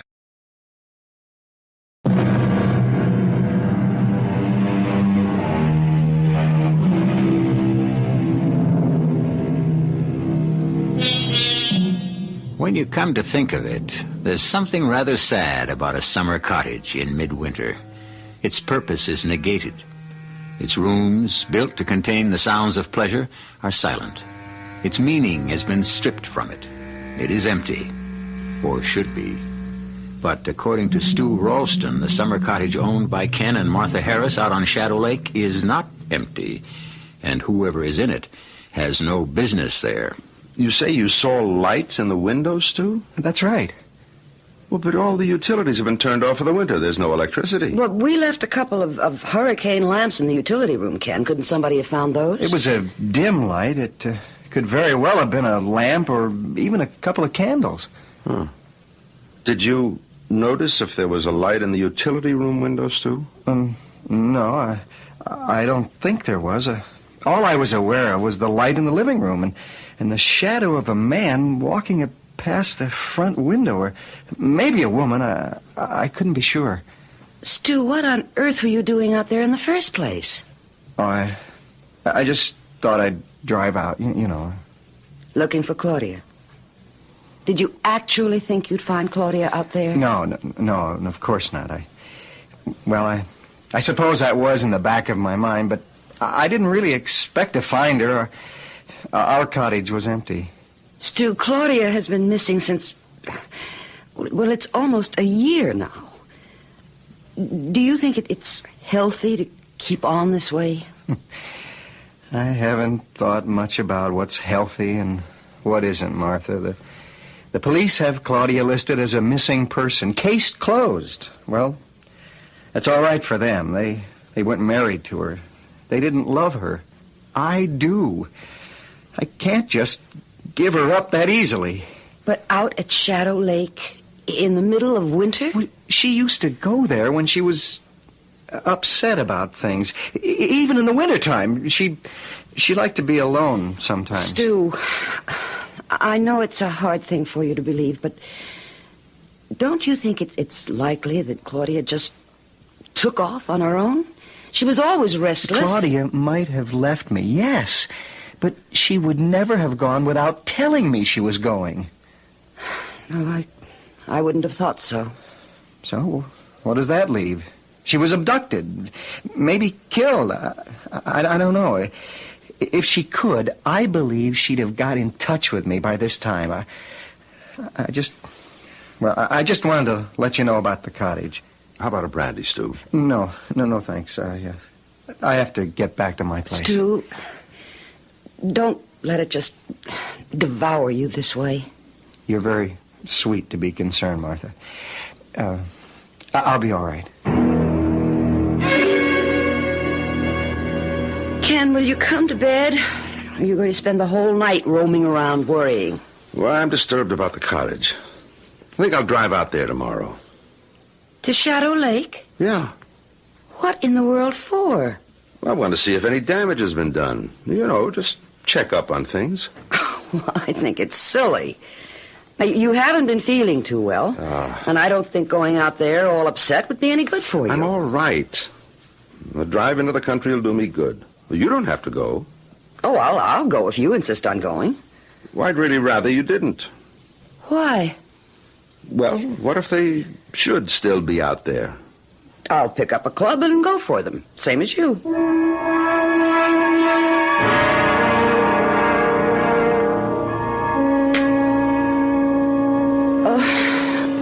Oh, 7:30. Ken, wake up. What? Oh. Did you set the radio clock for 7:30? Yeah, I want to get an early start. Oh, I forgot. You still want to go out there, huh? The time is 7:32 on a miserable Sunday morning. Heavy snow warnings are out throughout the area. Motorists are advised to stay off the highways if possible. An accumulation of 5 to 8 inches of snow is predicted. The temperature right now is 18 degrees, and it won't get out of the 20s all day. Cloudy and cold tomorrow with a strong possibility of continuing snow. So if you're in bed, stay there. If you're not, go on back. Well, so much for driving out to Shadow Lake. I've driven in snow before. Well, you're still not thinking about going, are you? Didn't you hear what the man just said? Yeah, he said it's snowing. 5 to 8 inches. Oh, it never snows as much as they say it's going to. I've got studded snow tires. Even got chains in the trunk if I need them. Ken, why are you so determined? It's way out of proportion. Can't you see that? Well, I told you, you don't have to go. Well, actually, what you told me was you'd rather I didn't go. No, I'll go.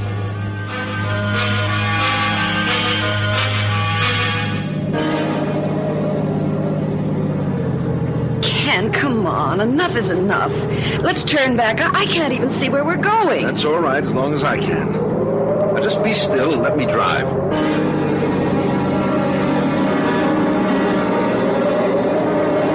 All right. We've managed to get as far as Gibbsville, the last civilized outpost before the lake. Now look at it, Ken. It's practically buried under now, and the snow's coming down harder than ever. Now, will you be sensible for once in your life and let's turn around? I want to stop at Pot's Grocery. Why, for heaven's sake? I want to pick up a few things. Is that in the store? Doesn't look the same as in the summer. Nothing does. What do you want to buy, anyway? Well, If it's really going to keep on snowing like this, we might be stuck at the cottage overnight. In that case... Oh, Ken. Well, if we should have to stay over, we'd better load up on food. Ken, I don't want to spend the night out there. We'll freeze. That's a summer cottage. We can't spend the night out there. Sure we can. We've got the fireplace. It'll keep the living room comfortable enough. We have to sleep over. There are plenty of blankets. And what are you going to burn? The furniture? For heaven's sake, Martha. There's a good half-quart of firewood in the utility room. There is? Funny, I never noticed it. How often do you go into the utility room when we're out there in the summertime? Well, just the same. Come on. Let's get those groceries. The roads up ahead aren't getting any better, and we sit here arguing. You know, I still can't understand how I could spend practically a whole summer in that cottage and never notice all that firewood. I guess you're just not very observant. Been there since the middle of last winter. Go ahead. Howdy, Mr. Harris. Hi. Miss Harris. I'm surprised to see you folks out this way, weather carrying on like it is. What can I do for you? Well, we want a box load of provisions, just in case we have to stay overnight at the cottage. Martha, you know what we'll need better than I do. Well, just take one of those baskets, Miss Harris, and help yourself to whatever catches your fancy. 150 degrees below zero and cooking over an open fire. Boy, this is going to be a lot of fun. You better get some candles, too, dear. The cottage, you're saying? Yeah. Stu Ralston was out here last night, and he thinks our place was broken into. I thought I'd better just check it out. Now, you ain't seriously figuring on going all the way out to Shadow Lake in this kind of weather, are you, Mr. Harris? Well, yes, I thought we would. Tain't none of my affair, of course, but I sure wouldn't if it was me doing it. Not for love or money, I wouldn't. Oh, well, it won't be easy, I suppose, but I want to make sure nothing's been tampered with. Ain't going to let up for a spell. You can count on that. Not that I think for a minute you're going to make it out to Shadow Lake. You don't? Not for a minute. Not up that wagon track to the lake itself. Okay, Well, this ought to hold us. You want to add it up, Mr. Potts? Sure thing. Got everything you need now? I guess so, yes. All right, let's see. $1.76.43. If you ask me, I don't think we're going to need any of it. What did Mr. Potts say about going out to the lake? Took a damn view. And you're not going to pay any attention, I suppose. You know something, Martha? You're really getting a little tiresome about this. What? $12.97 it comes to, folks. Seems like an almighty lot. We're used to it. Let's see, 10. Let's see if I have 3 ones. 1, 2, yeah. Here you are. And here's your 3 cents change. I thank you. Come on, Martha. You take my advice, folks. You'll turn right around and go back. Gonna be a mess up there toward Shadow Lake. Please, Ken. He knows what he's talking about. He's a native. Come on. We may not even be able to turn around if we go much further. I don't intend to turn around.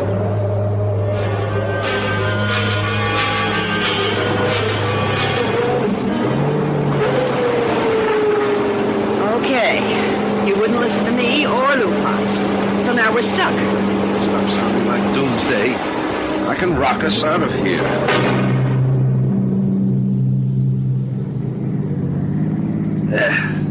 Is that the turnoff to the cottage up ahead there? Yes, there's the old oak with broken limb.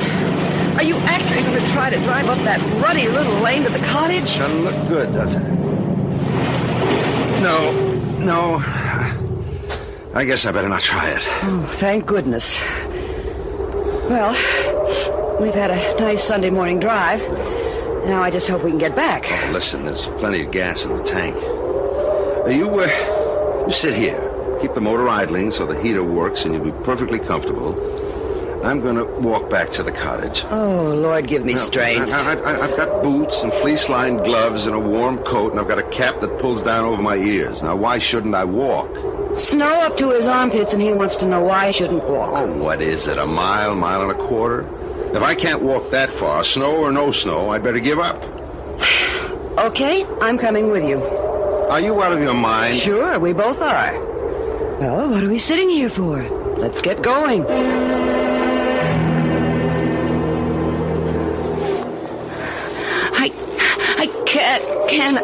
I just can't. I told you that before we started. All right. Do you think you can make it back to the car alone? Will you go ahead to the cottage? No, thanks. I'll make it somehow.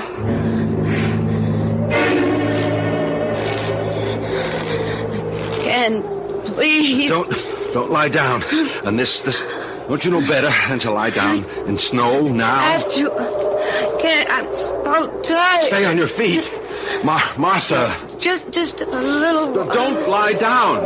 If I can get this box of groceries lodged in this tree fort. There. Now, Martha, I told you not to lie down. Just for a little while. All right. I can carry you if I have to. Can we go back? It's further back to the car now than it is to the cottage. You can't. I can carry you. We could rest a couple of minutes, couldn't we? No. If we stop now, we stop for 1 minute to rest now. We're dead.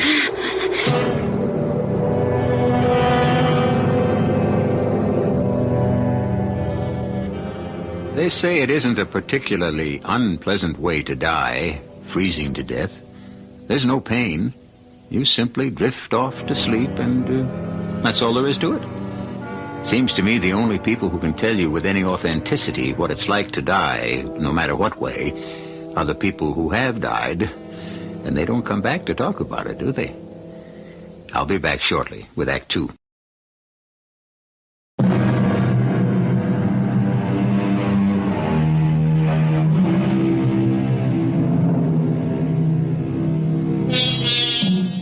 Ken and Martha Harris would seem to be in enough trouble, just as things are. Martha has collapsed from exhaustion and exposure, and Ken, carrying her the rest of the way to the cottage, is near exhaustion himself. He plods through the nightmare of snow to another nightmare.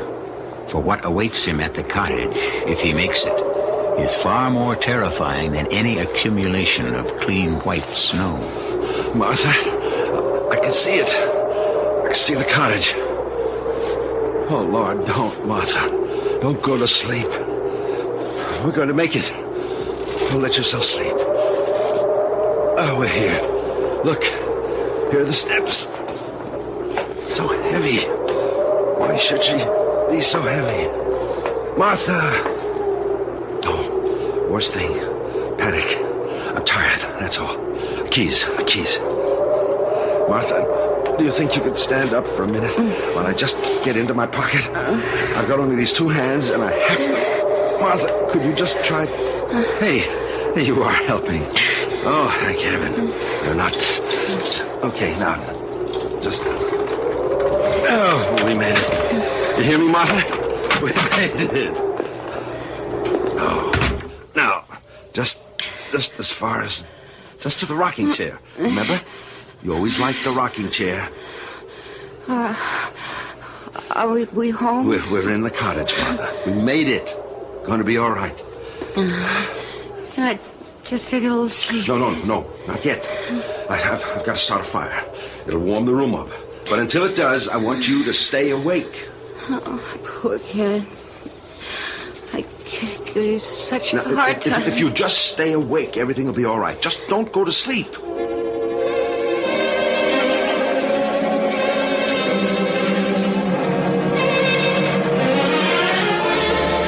Okay, good fire going. You're wrapped up in blankets. Everything's going to be all right. Oh, my feet are beginning to hurt like anything, Ken. Good sign. Means the circulation's coming back. I'm so tired. Well, it's warm enough now for you to take a nap. I've got to go out for a while. Out? Yeah, I'm all right. My feet don't even feel cold. I'm dressed for it better than you are. I've got to go back and get the box of groceries. Oh, Ken, can't we just forget the stupid groceries? I don't see how you can make it all by yourself back to where you left that car. Well, I've got to. There are 3 cans of tomato soup in the pantry. Now, that's all. Ken, does it look like somebody's been here? Not that I can tell so far. I'll go over everything better when I get back. I wish you wouldn't leave. Come on, it's not all that far. Well, the truth is, I'm scared. Scared? Well, if somebody was in here last night, what if they came back? In this kind of weather? Forget it. Yeah, I guess you're right. Okay. Okay. I better get going. I may be a while. It'll be pretty slow, especially on the way back with that load of groceries. Okay. I feel as though I could sleep for about a week anyway. Good. You just sit there and fall asleep. See you later. Ken, be careful. I'll be fine.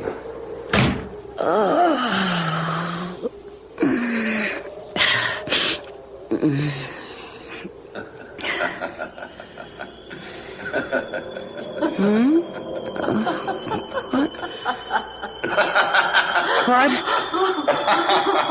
Who? Ken? Ken!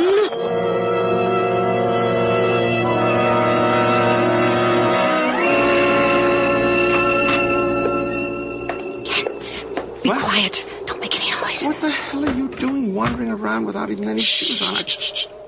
What is it? What's the matter? Ken, there's somebody in the cottage right now, right this minute. What makes you think that? I heard them right after you left, a man and a woman. They were laughing.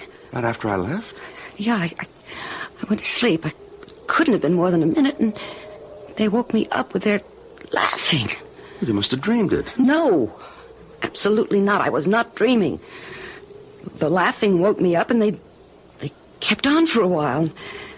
For a while after I was awake. Ken, I know I was awake. And then when I called out, they stopped. Did you look for them? No, I couldn't. I was scared. Okay, I'll go check it out. Just let me get this carton out to the kitchen. It weighs a ton. Well, I'll come with you while you look for them. All right. Your feet still hurt? Some, but not as much as they did. I can walk all right. Okay. I want to check out on the utility room first. Well, you were in there when you got the firewood, weren't you? No, I'll look again. You just stay here, just outside the door. No, I'm coming in with you. Will you stop that? Just once, will you do as I say without giving me an argument? Oh, all right. Just outside the door here. Just until I've had a look around. I said all right. Nothing's been disturbed in here. No, everything's normal in the utility room as far as I can tell. Well, what was all that stamping you were doing? Oh, just some snow I had left on my boots. Could you tell where the laughing was coming from? I mean, what direction? No, not really. It sounded like from kind of all around. All around, okay. Let's check the bedroom. Actually, it was sort of odd. It seemed to come from farther away than in the house. It's silly, of course, but it had to be in the house. It could be a skating party from Gibbsville or somewhere. The lake must be frozen over. It came from inside the cottage. Well, you can see there's nobody in the bedroom. Where would it have come from? You were in the living room. There's nobody in the kitchen, the utility room, or the bedroom. Now, that's all the rooms we have, Martha. I didn't dream it.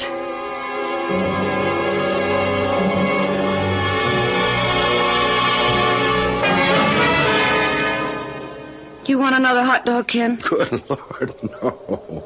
I've had 3, not to mention about a pound of French fries and 2/3 of that big can of baked beans. For a lady who doesn't know how to cook over an open fire, you whip up a pretty solid meal. I'm glad you enjoyed it. It would be kind of cozy, wouldn't it? With only the lamp and the firelight. Except that... Except that what? I didn't dream that laughing, Ken. There was someone in here. You want to know what I think? I think you and Stu were both dreaming about last night and about today. Now, I've been over this place with a fine-tooth comb. There couldn't have been anybody in here. No locks were broken. There's not so much as a chair out of place. Everything's exactly the way we left it last fall. Well, I don't know about Stu. I didn't dream it. There's nobody but us in the house now. At least we know that. And I've got a full belly, and the fire makes the room nice and cozy. You know, Ken, I'm worried about Stu. He seems so lost without Claudia. Yeah. I feel sorry for him, too. But he's not the first guy whose wife walked out on him. No, that's just it. He can't believe she did. I mean, he can't believe she would, without at least telling him she was going. Yeah, well, she didn't tell him, did she? What more proof does he want? You've got it just backwards from his thinking. He thinks her not telling him is proof that something happened to her. Yeah. He also sees people in other people's cottages. Hey, I just had an idea. We left the Scrabble board out here, didn't we? Up on the shelf in the bedroom closet. How about a game of Scrabble? I don't know. Well, okay, if I can keep my mind on it. Give me a chance to beat you for once. I'll go get it. And, Martha, if you say you want to come with me, so help me, I'll clobber you. Okay, I'll sit right here. I won't budge. Yeah, I'm pretty sure I left it in there up on the closet shelf. I won't be a second. Don't hurry. I won't be going anywhere. It's no good, I tell you. I can't do it. What did you say, Ken? I didn't say anything. Can't do it or won't do it. All right, won't, if you like it better that way. We'll see about that. Ken! What? What's the matter? What happened? Ken, I heard them again. They were talking this time. Didn't you hear them? I didn't hear a sound. You mean the people you thought you heard laughing before? I did hear them. But they were talking this time. He said he couldn't do something and... Ken, where are they? Well, I'm afraid they're just in your head, Martha. Oh, no, you don't. Just because you didn't hear them, you're not going to make me out to be off my rocker. Come on, Martha. You're nervous, you're upset, and who wouldn't be? So am I. Okay, let's play one game of Scrabble and get to bed. I've piled enough blankets on that bed to smother us, never mind keep us warm. All right. But I heard them. They've got to be here somewhere.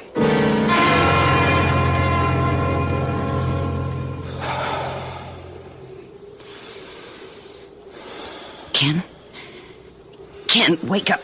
Ken, come on, will you wake up? What? What is it, Martha? Look. At what? Can't you see it? The flickering? The fireplace in the living room is burning. Oh. Well, probably just part of a log that wasn't all the way burned up. Smoldered for a while and then caught again. Go to sleep, Martha. No, that's a fire, a whole fire. We couldn't see an ember or something from clear back here. What are you doing? I'm going in there to see what's going on. A fire like that just doesn't build itself out of ashes. Somebody built it. Don't you want to catch them? All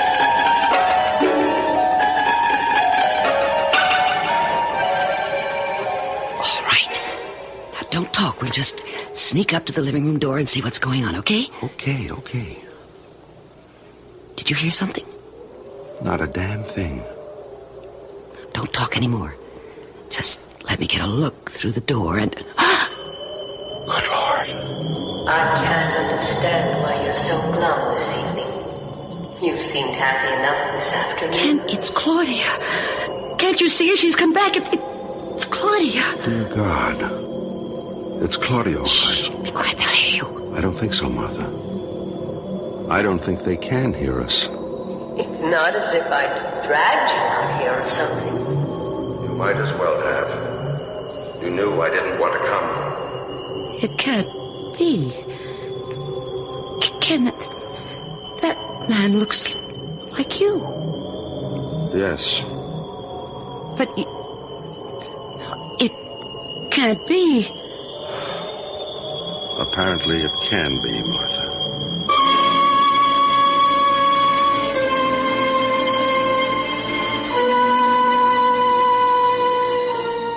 Ken Harris stands beside his wife, watching a scene in which he, Ken Harris, sits in front of the fireplace talking to Claudia Ralston.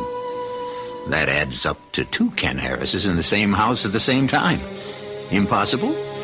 Well, very unlikely, except that there it is. And Claudia, the long-absent Claudia, is she real? We'll find out when I return shortly with Act 3.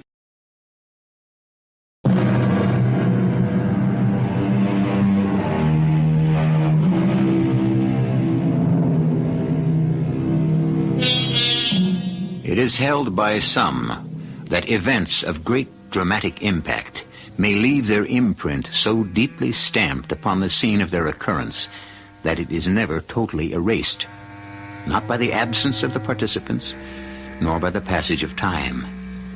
Perhaps this is what we're witnessing here in the living room of the Harrises' summer cottage. Perhaps something is about to happen which has happened before and left its indelible mark on Shadow Lake. Ken, how could it be you? You're standing right here beside me, and yet you're sitting there in the living room talking to Claudia. I don't see how it could be. It's something beyond our understanding. They're not really here, Martha. I mean, not really in this place at this time. I don't understand it either. I just want to get away from it. She's talking again. It isn't easy for me either, Ken. Not one bit easier than it is for you. I told you in the beginning, weekends are out. I hate lying to Martha, you know that. So we steal a weekday when we can.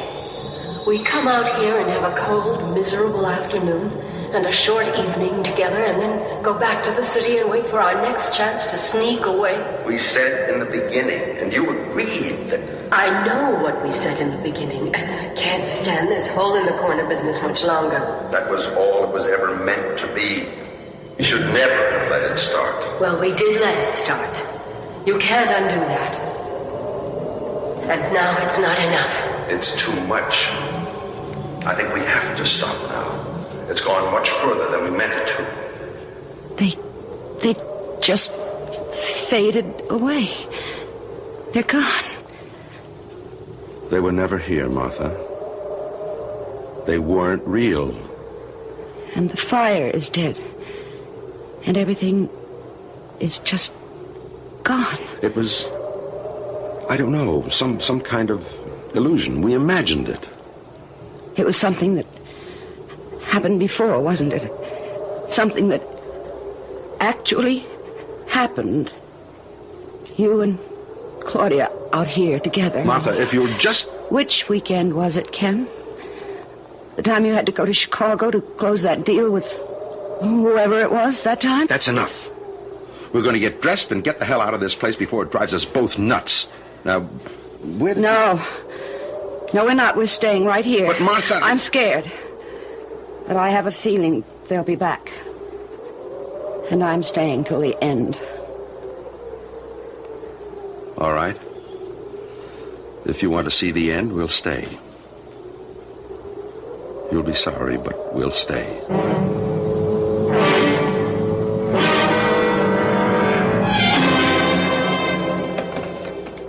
Operator. Hi, Mabel. This is Lou Potts. Hello, Lou. What in the world are you doing out this time of night? Oh, inventory. Have to do it sooner or later, and I wasn't anxious to leave the store in this kind of weather. Ah, ain't it awful? Still snowing, looks like, out the window. Yep, still snowing. What can I do for you?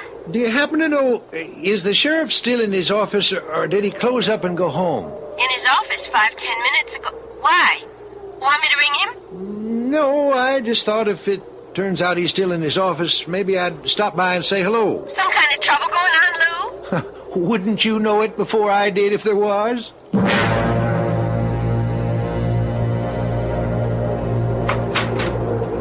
Lou, what are you doing out on a night like this, for Pete's sake? Oh, got something bothering me. Gosh, it's cold out there. Yeah, it happens every winter, seems like. How come you're still around this late at night? Waiting for folks like you to show up. Got something bothering them. Well, what is it you got on your mind? Well, you remember the Harrises? Got a summer place up there by the lake? Harris? Oh, sure. Pretty little thing she is. Well, they stopped in at the store this afternoon and filled up with a box of provisions to take out to the cottage with them. Today? I told them I'd near in so many words they was damn fools. I've been watching all day, waiting for them to come, and I ain't seen them. I would have, too, if they drove past. I must be stuck up there. Well, I guess there's nothing for it, but I go on up there and see, or try to. I knew it, Ken. They're coming back. I knew they would. We shouldn't be here. We should have gone away. Shh, be quiet. You want us to stop seeing each other. You've had your fun, and now you're ready to go back to Martha. Is that it? We agreed in the very beginning that it would have to end this way, Claudia. I may have agreed to that at the start, or seemed to. But I won't have it that way now. I don't really see that you have much choice. You don't? No. I love Martha, Claudia. This was never more than just a little affair. Is that what you mean? A little fun. Something you could toss aside whenever you got tired of it. Claudia, we both agreed. Oh, you and we're both agreed. I don't give a damn what I agreed to. All right. What do you want from me? I want you to tell Martha tomorrow that you want a divorce. That's simple enough, isn't it? And if she asks you why, tell her. I won't do any such thing. You know that, Claudia. Do you want to bet? I won't. All right, then. I'll tell her myself, her and Stu both. Let them do the divorcing. And don't you think they won't. I only hope Stu doesn't blow your brains out. You're not going to do that, Claudia. Do you think you can stop me? Yes. I think I can. You're not a very nice person, really. Yes, I'm quite sure I can stop you. They've faded away again. Just faded away, as if there were nothing but air. Less than air, Martha. They're nothing at all. They're a memory. Okay, you've seen the end of it. Now will you come away with me? Oh, no. That wasn't the end of anything, Ken, and you know it. Martha, I told her I love you. You heard me tell her that. Oh, yes, sure. After you and she Martha, had... don't. Please don't. Don't what? Cry? Not for $1 million. I want us to leave this place now. You go if you like. I'm staying for the end.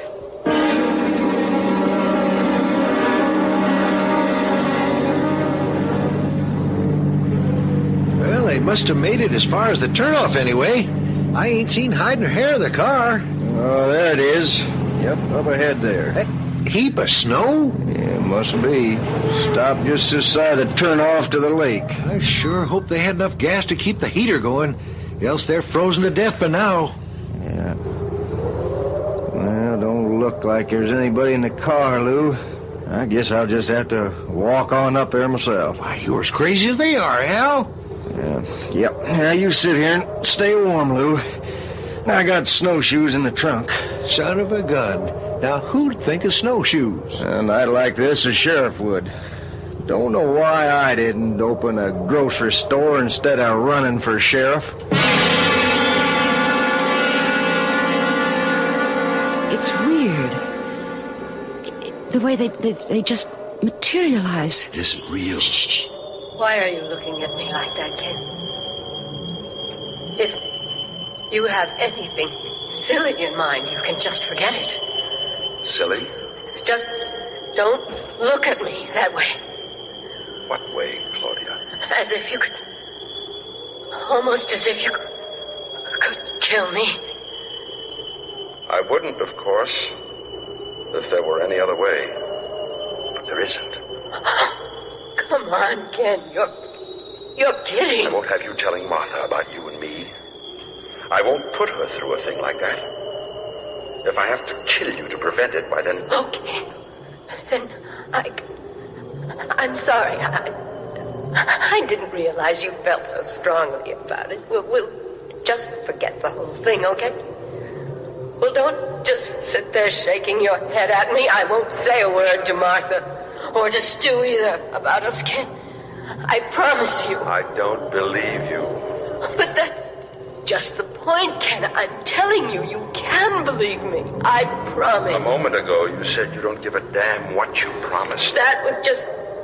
Oh, you know it was just talk. Oh, Ken, you've got to believe me. I can't. But if you don't... Oh, no, Ken. Please. There's only one alternative. No! I'm sorry, Claudia. Keep your hands off me. Don't touch me. If you fight me, Claudia, it's only going to make it worse. Now, what's the good of that? Just a little more now. It'll all be over in just a minute, Claudia. Just a little while, and the whole thing will be behind us. Ken, you killed her. That was the weekend she disappeared. You killed her. Yes. I couldn't figure anything else to do. But... Oh, God, a murderer. Martha, don't say that. Adulterer and murderer. What did you do with her? What did you do with her body? I tore some boards off the floor of the utility room and buried her under there.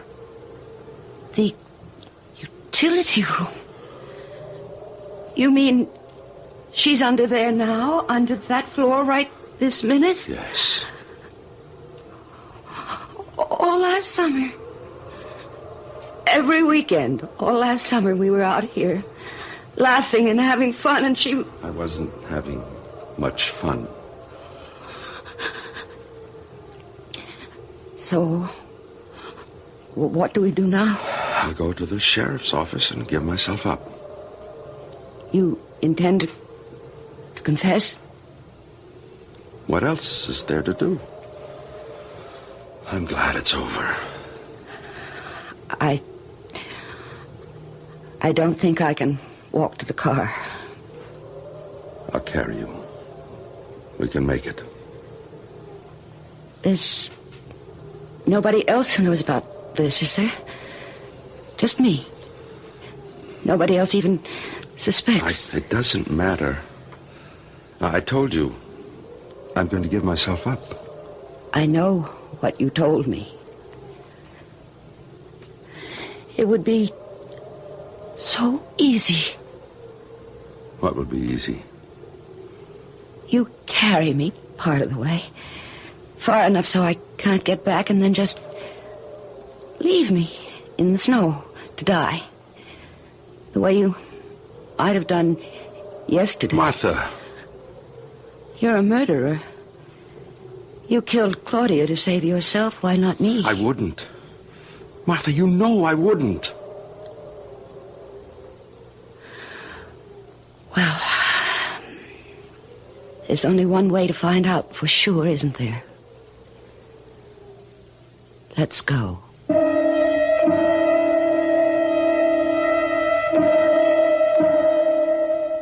Ken Harris does not know that the sheriff is making his way toward the cottage, but the going is slow. It will be some time before the two meet. If Ken chooses to leave his wife to die of exposure, he can do it and get away with it. But will he? You may have it either way you want it, or can believe it.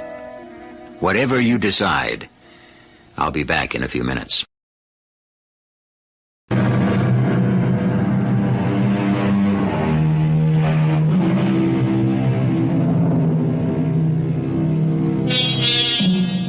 A murderer, a reluctant murderer, granted, has either been exposed for what he is, or has been prodded to the brink of a further and even more despicable crime.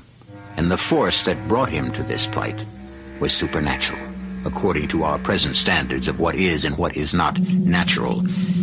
Could it be that there is a department of criminal investigation operating on a level not yet recognized by our very exact sciences? Our cast included Joan Lovejoy, Nat Polan, Joan Loring, Bob Caliban, and Robert Maxwell. The entire production was under the direction of Hyman Brown. And now, a preview of our next tale. Lord, will the old goat never die? bishop is dead. He asked for you at the last. Did you hear me, Carl? Hear you? Of course I did. And now, by heaven, you're going to hear me. Asked for me, did he? The slavering old hypocrite. Carl! He could no more stand the sight of me than I of him. But now he's gone, and there's nothing to stop me. The estate is mine. The money is mine. Now I can rock the rafters, the 7 deadly sins, the 10 commandments. I'm to commit all the first, and I'll break all the second. I'm going to cut such a swath, the devil himself will envy me. This is E.G. Marshall inviting you to return to our Mystery Theater for another adventure in the macabre. Until next time, pleasant dreams.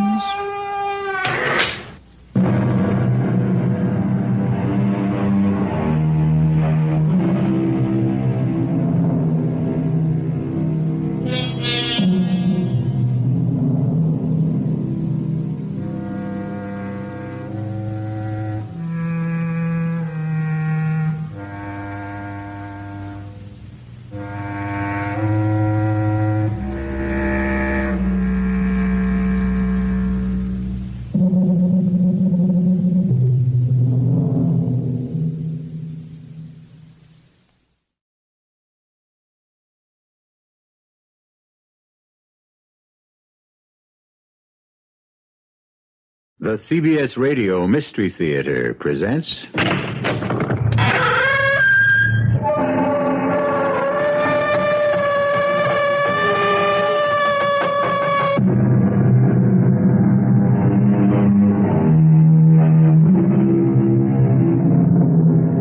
Come in. Welcome. I'm E.G. Marshall.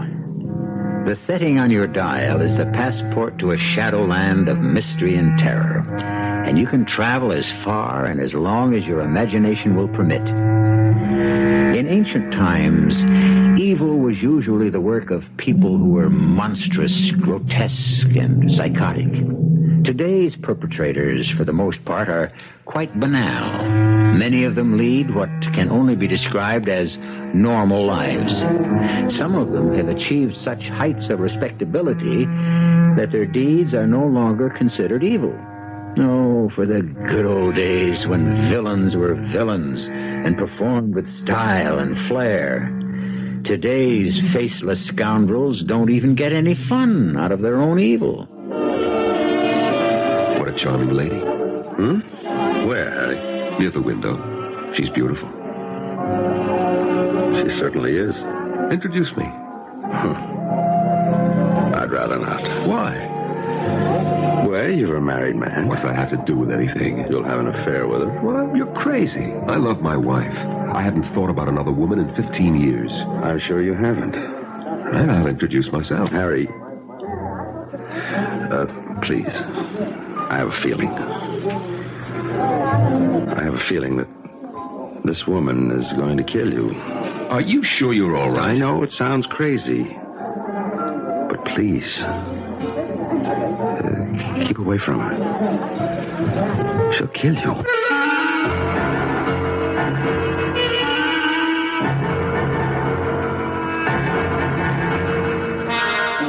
Our mystery drama, Killer of the Year, was written especially for the Mystery Theater by Sam Dan and stars Norman Rose. I'll be back shortly with Act One.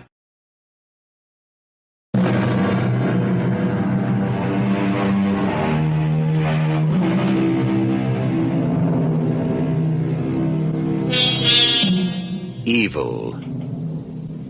What's evil? Since the beginning of the human race, men have speculated on the nature of evil. Saints, philosophers, psychologists, all have deliberated, and still the answer eludes us. In this enlightened century, will science finally solve the problem? Shall we discover that evil is actually a virus, a disease that infects its victims at random? Impossible, you say?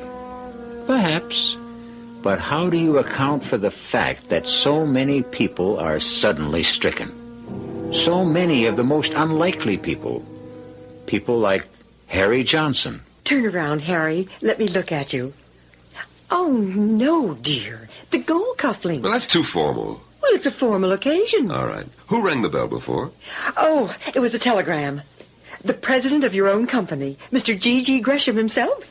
Well, what do you think of that? I don't know. What am I supposed to think of it? Well, don't you even want to read it? Oh, you read it. Oh, all right.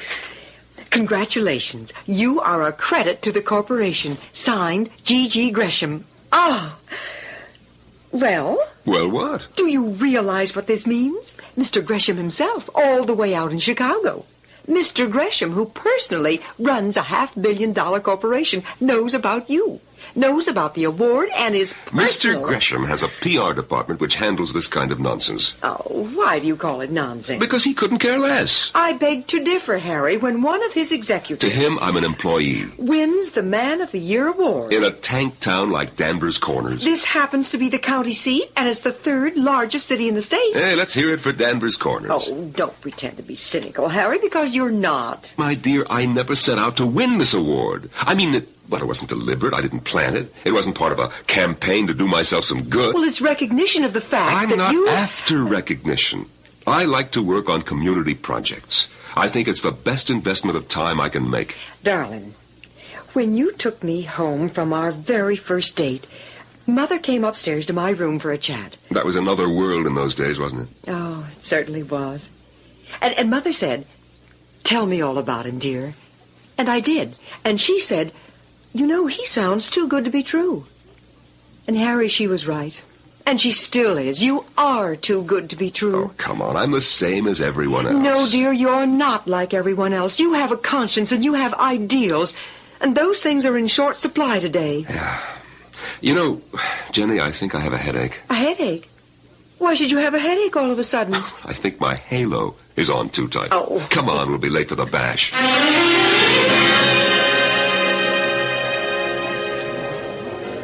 Hey, Man of the Year, buddy. This is the first chance I've had to offer my congratulations. Thank you, Pete. Great dinner. Great speech. Listen, why didn't you run for Congress? Now, why should I run for Congress? Why else have you been knocking yourself out 3 and 4 nights a week? Because I like it.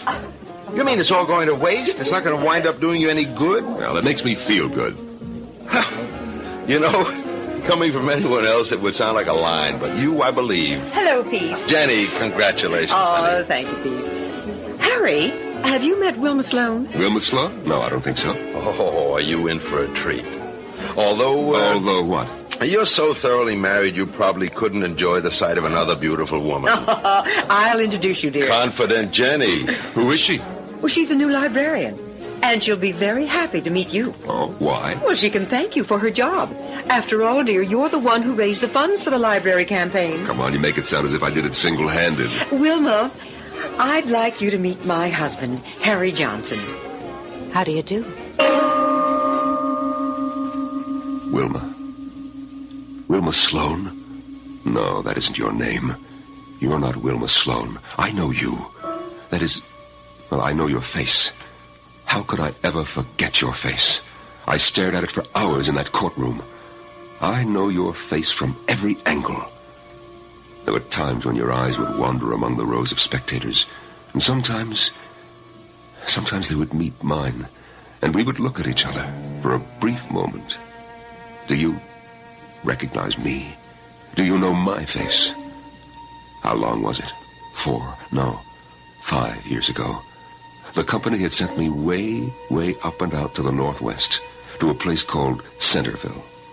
Centerville. It makes Danvers Corners seem like Paris. Centerville.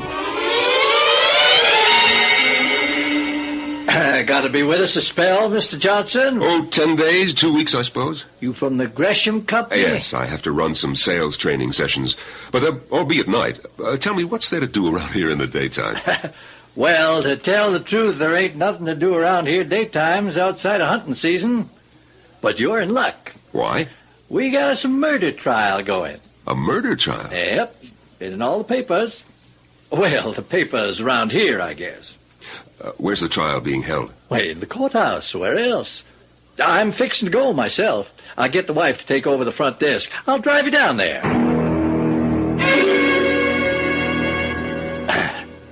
That's her. She? She's the defendant? That's her. Tessie Bonner. She works in the library.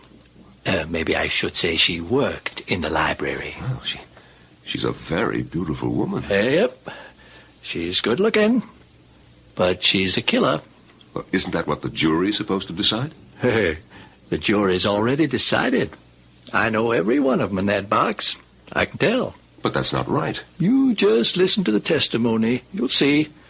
It'll prove she's guilty beyond the shadow of a doubt.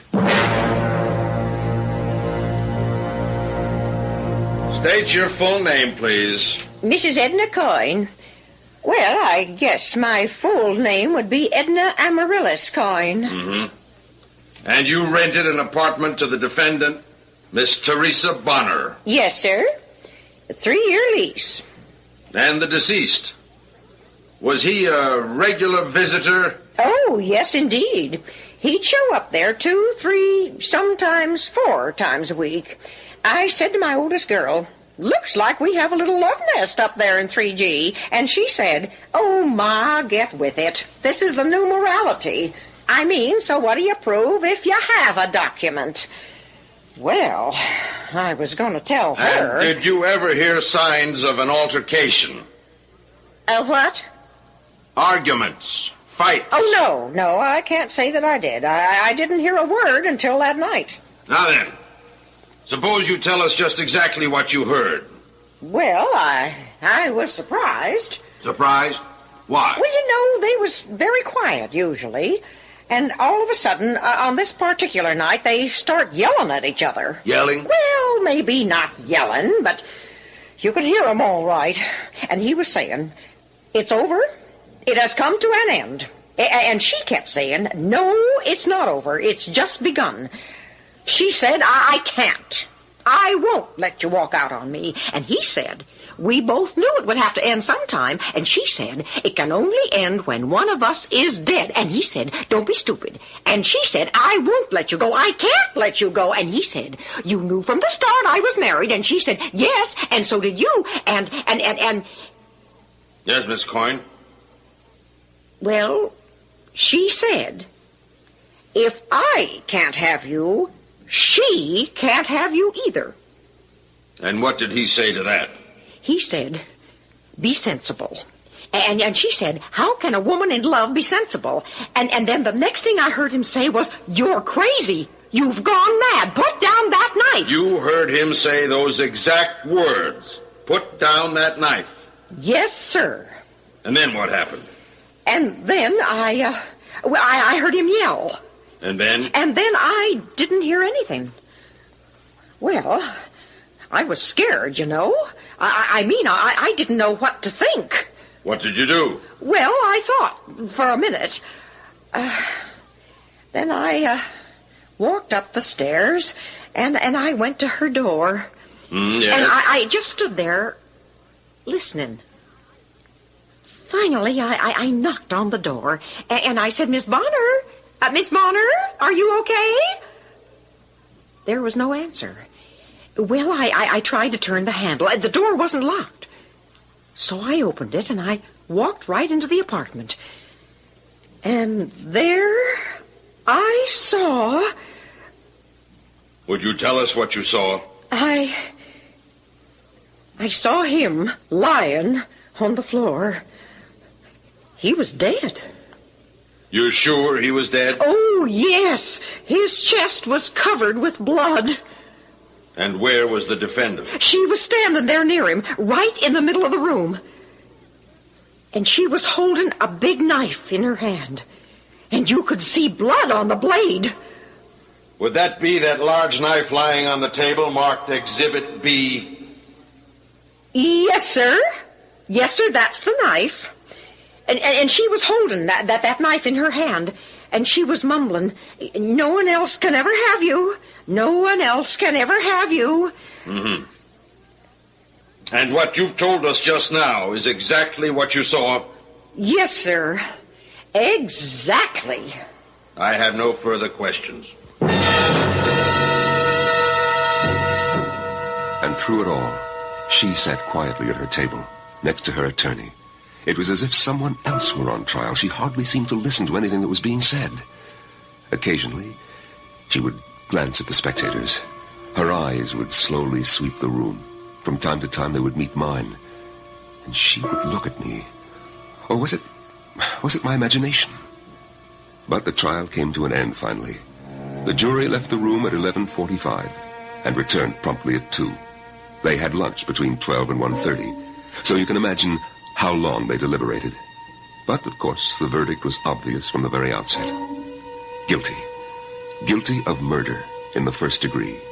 Guilty with no recommendation for mercy. So now, what is she doing here, less than 5 years later? Because this is Tessie Bonner. She may call herself Wilma Sloane, but her name is Tessie Bonner. Harry, this is Wilma Sloane. How do you do? Congratulations, Mr. Johnson. Wilma, you said I could have the next dance. How are you at keeping promises? I never broke one yet. Well, now, if you good people will excuse us. Oh, they make a handsome couple, don't they, Harry? Oh, what? I said Pete and Wilma Sloane make a good-looking couple, don't they? Oh, yes. Oh, she's such a beautiful girl, isn't she? Yes, Jenny. Lovely.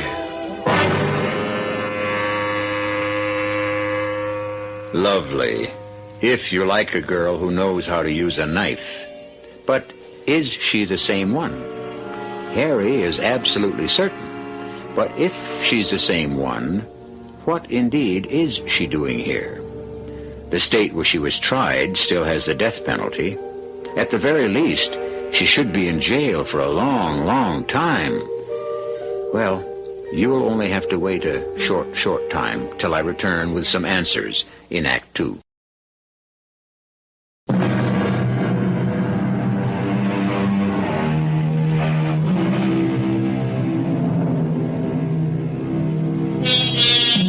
Although Harry Johnson has raised considerable funds for the town library, he rarely goes there himself. However, this afternoon, on an impulse, one that he cannot explain, or can he has stopped at the library. From the doorway, he regards the librarian, a rather beautiful young woman named Wilma Sloane. She's talking to several children. It's hard to believe that she is a woman who, in a fit of passion, or as a result of a cold-blooded resolve, stabbed her lover to death. But she did. Some 5 years ago, in a state 1,000 miles away. And she has been tried and convicted for murder. And the question is, what is she doing here? Harry Johnson wants to know the answer, but evidently not now. And so he turns away and walks down the library steps to the street. Harry, want a lift? Sure thing. Thanks, Pete. You know, if anybody were to ask me where they could find Harry Johnson, I'd answer try the library. Just what's that supposed to mean, Pete? Don't have an affair with her, Harry. What? You heard me. Don't have an affair with whom? With Wilma Sloane. Oh, come on, Pete. What's gotten into you? The problem is not what's gotten into me, but what's gotten into you. Pete, you're either crazy or... Or what? I don't know. Look, what are you driving at? What I'm driving at is that man is not naturally monogamous. Oh, let's not start this nonsense That's again. That's why I never got married. You may be deeply in love with a woman, but suddenly someone happens along and... And what? And you're gone. I think that's ridiculous. It probably is. But unfortunately, it happens. And it happened to you last night. Pete, I wish you would tell me what you're talking about. I'm talking about Wilma Sloane. What about Wilma Sloane? All right, let's do it in steps, huh? Last night you were introduced to her. One look at your face convinced me. Convinced you of what? Convinced me I'd better ask her to dance so I could get her away from you. And have her for yourself, no doubt. Don't get me wrong. I'd take her if I could get her. But she's not for me. I know. See, I'm an expert in these affairs. Oh, so modest. Look, you may disapprove of my attitude toward life and love. But I do have both experience and expertise. So I took her away from where you and Jenny were standing before... Before what? Before what you were thinking. Before that look on your face could become obvious to everyone else, including my poor dear sister. You know, I think that you are crazy. Yeah. And so now it's the afternoon of the next day, the late afternoon.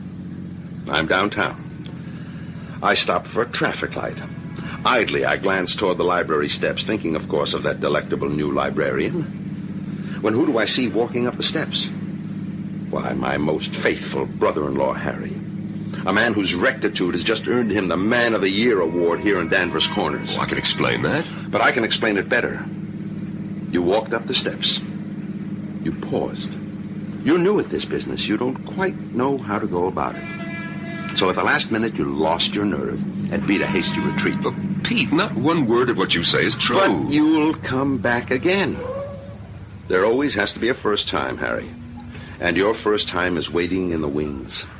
Or I should say, behind the desk. Harry, don't do it. I have no intention of You think you don't? Pete, if you don't mind, I insist that we change the subject. Why? Is it so painful? No, it's ridiculous. Then why are you becoming so excited? I'm not excited. But what are you? Pete, look, I'm very much in love with my wife. Your kind of guy needs watching. Well, don't judge everybody's morality by your own. What were you doing at the library? I thought I needed a certain book. And then, I remembered that I had it in the house. Sure. It's true. Do you know what Nero said about truth? He said the truth is whatever you want it to be. I must say you choose a strange model. But that's where you are right now, Harry. And don't say I didn't warn you.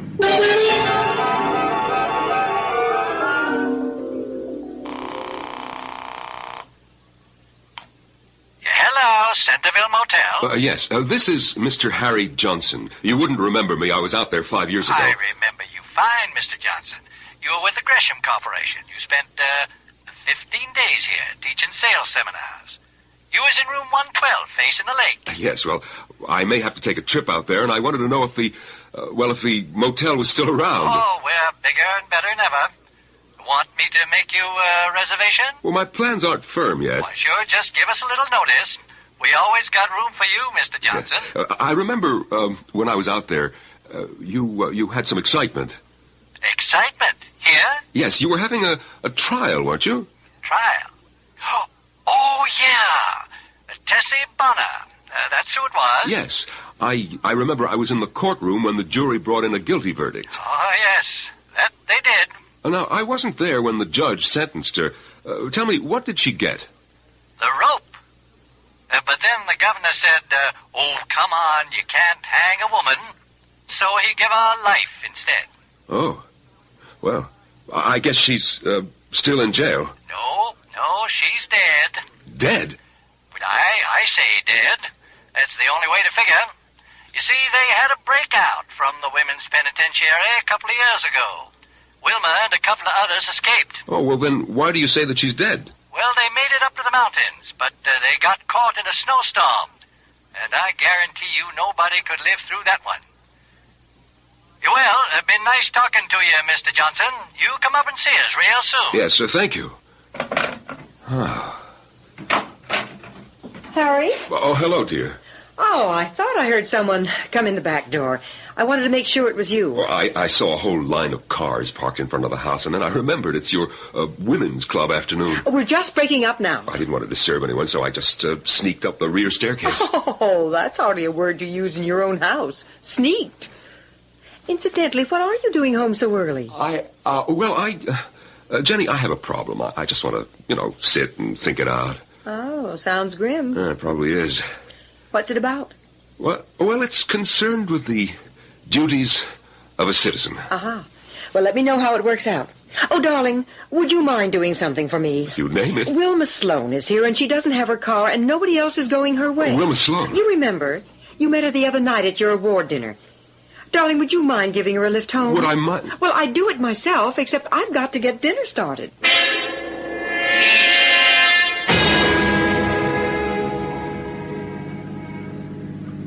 This is very kind of you, Mr. Johnson. I'd rather you called me Harry. I will on one condition. You must call me Wilma. Well, I'll do better than that. I'll call you Tessie. Tessie? Or Teresa. or Miss Bonner? Which do you prefer? I see.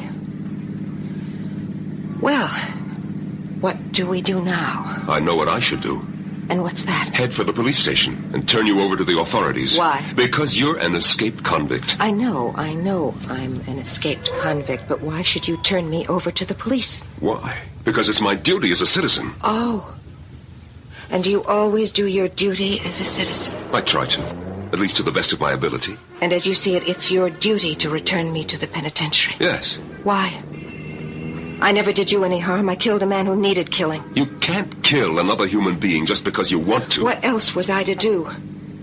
He used me, and then he tossed me aside as if I were an object of no consequence. What kind of society would we have if people were free to kill at their own pleasure? You haven't answered my question, which is, what do we do now? I should turn you over to the police. I know you said that. Is this the road to the police station? No. Why aren't we headed that way? Because... Yes. It's clear. It's very clear to me. What do you mean it's very clear to you? How could it be very clear when it isn't clear to me? I don't even know what I'm doing or why. In the interests of clarity, why do you hesitate to do your duty? Would you hesitate for a moment if I were a man? I don't think so. Again, would you hesitate if I were old, ugly? Oh, no, look, that's... That's what? Why do you hesitate? I heard you speak at the banquet the other night. The fabric of society is woven by each single individual, and so forth. I recognized you. I remembered you from the courtroom. You did?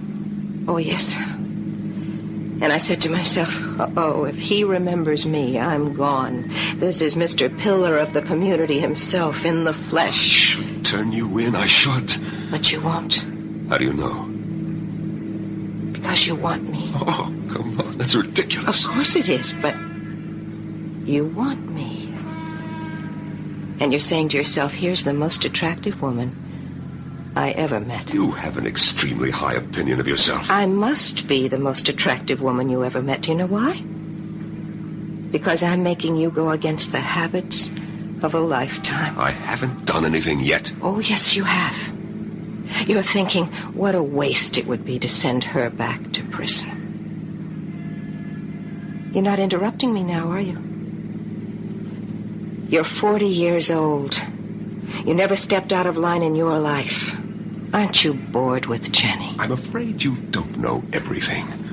Oh, I admit I was tempted for a moment. You should be. I made you quite an offer. Offer? What offer? Myself. What? You would sell yourself to buy my silence? Most women sell themselves for something. That isn't true. They sell themselves for security, for advancement, for the illusion of romance. For me right now, there is nothing more valuable in all the world than your silence. Well, it's not for sale. Why not? Not so that I could engage in a tawdry affair. Oh, I see. It's not that you're opposed to an affair. Just a tawdry affair. Why would ours be tawdry? Because... It's not how these things begin, it's what they become. Both of us are attractive. We're intelligent. In a week, a month, we would love each other. I love my wife. Then why aren't we headed toward the police station? We are. It's about 3 miles to the station house, and it should take 4 or 5 minutes to get there. An awful lot can take place in 4 or 5 minutes. Will she simply submit quietly and return to a sentence of life in prison? After all, she got in there because she killed one man. Would she kill another man to stay out? From a different perspective, how solid is Harry's resolve to turn her over to the police? Questions, possibilities. We shall weigh them all when I return shortly with Act 3.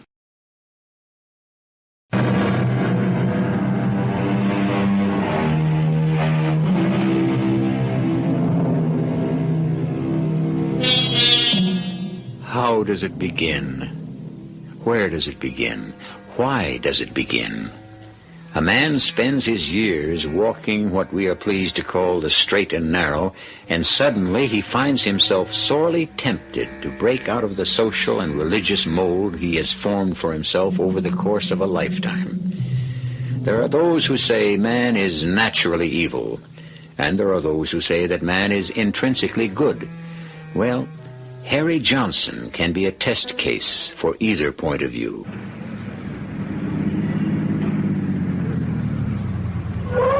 Here we are. Yes, here we are. At the police station.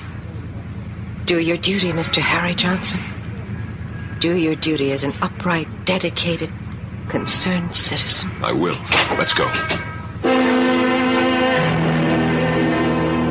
Oh? Well, sure. Send him in. Mr. Johnson. And Miss Sloan. Well, won't you both sit down? Well, what can I do for you? Lieutenant Craven. By the way, I was going to go to that banquet the other night, Mr. Johnson, but I was on the desks. Somebody has to mind the store. Yeah, that's right. Congratulations. Everybody says, for once, the Man of the Year committee picked the right guy. Oh, thank you. Well, now, what can your police department do for you folks? Lieutenant, I am here to report... Yes, sir? I wish to report that Miss Wilma Sloan... Well, hold it just a second. I didn't think I'd have to write anything down. Let me get my pad here. Okay. Shoot. I have to report that Miss Wilma Sloan... That's Sloan spelled with an E at the end, right? That's right. We got some Sloans over to North Gap, but they don't have the E, so you wouldn't be related, I suppose. I don't suppose so. You were saying, Mr. Johnson, about Miss Sloan? I wish to report that I... Say... You sound like it's something serious. Well, I look, you see, Miss Sloan here is, well, she's a... Yeah? She's a very shy and timid person, and, well, she happened to be talking to my wife, and she said she couldn't be sure, but she thought she might have noticed some prowlers about the vicinity of her home. Well, I said, why don't you notify the police? And she said she didn't want to bother anyone. Oh, now, Miss Sloan. Bother us? Please bother us. That's why we're here, to be bothered. And so I said, nonsense, I'll take it up with my friend, Lieutenant Craven. You're absolutely right, Mr. Johnson. Miss Sloan, anytime you have the slightest, the vaguest suspicion, you get on that phone. You understand? Yes, Lieutenant. Mr. Johnson, if there were more people like you, how much easier our job would be.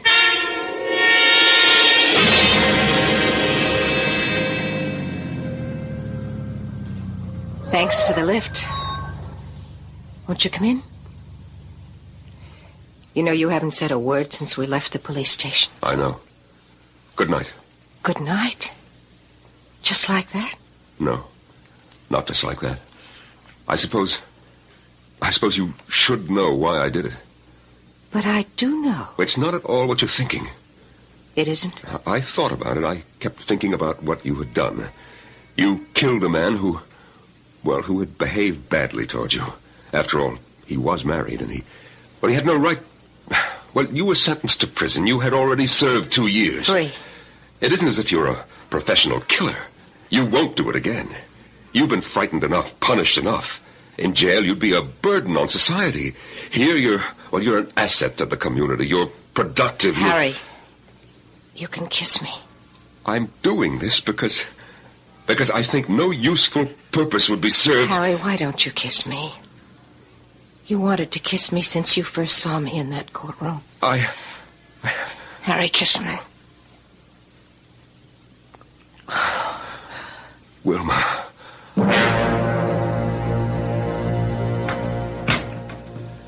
Hello, Jenny. Where were you? Harry, you're home. Of course I'm home. Well, I figured the PTA committee meeting should be over by 10:30, so I thought I'd surprise you and stop by. We could go somewhere and have a sandwich. Oh, was I hungry. I'm sorry.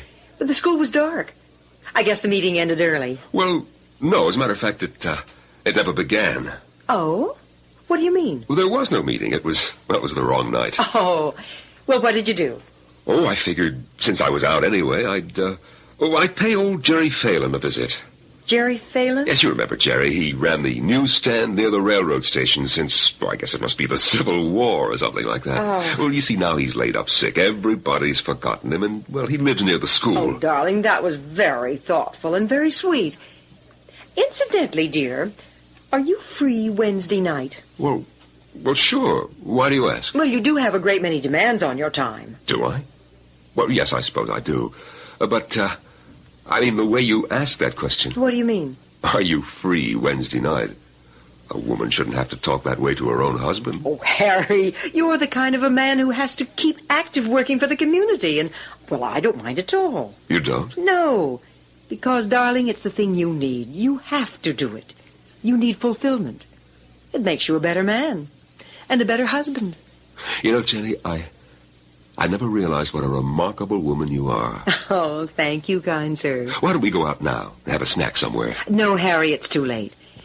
Wednesday night.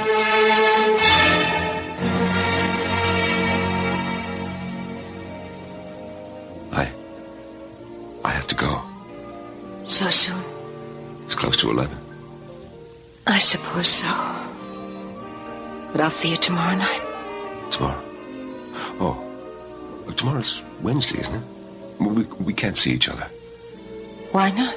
Well, because Jenny has something planned. Jenny? She's my wife, Wilma. And what am I? Wilma, Oh, poor Harry. You can never face reality. You are terrified by the facts. Wilma, I have to go now.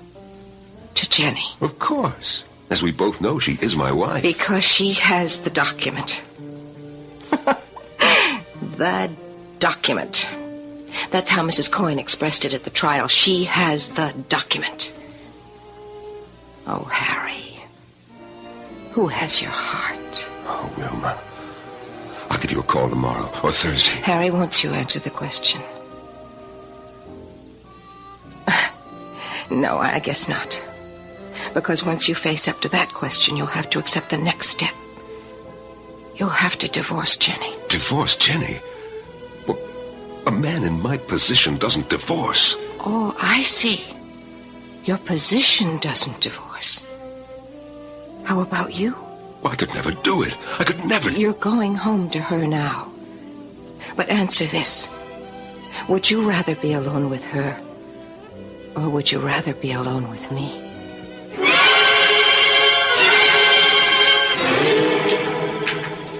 Well, Pete, it's about time for the dessert, and I always skip mine. So, suppose we stop talking about sports and politics, and you tell me why you wanted to buy my lunch. A couple of months ago, I warned you, Harry. About what? I warned you not to have an affair with Wilma Sloan. Now, Pete. Harry, I spoke with Lieutenant Craven of the police department. Oh, Lieutenant Craven? Or rather, he spoke with me.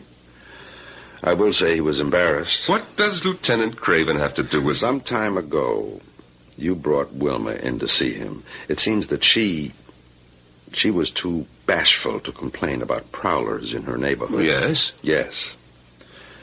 So, Craven's had a squad car cruising the area, and the patrolman noticed a man who keeps coming and going.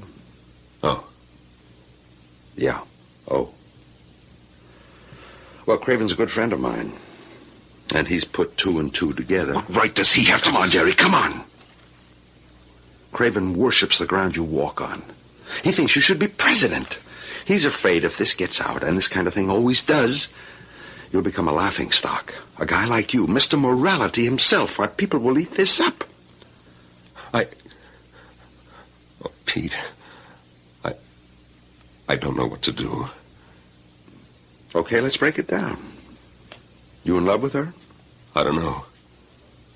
Will you divorce Jenny? I don't want to. Harry, break it up now, before it goes too far. Walk away.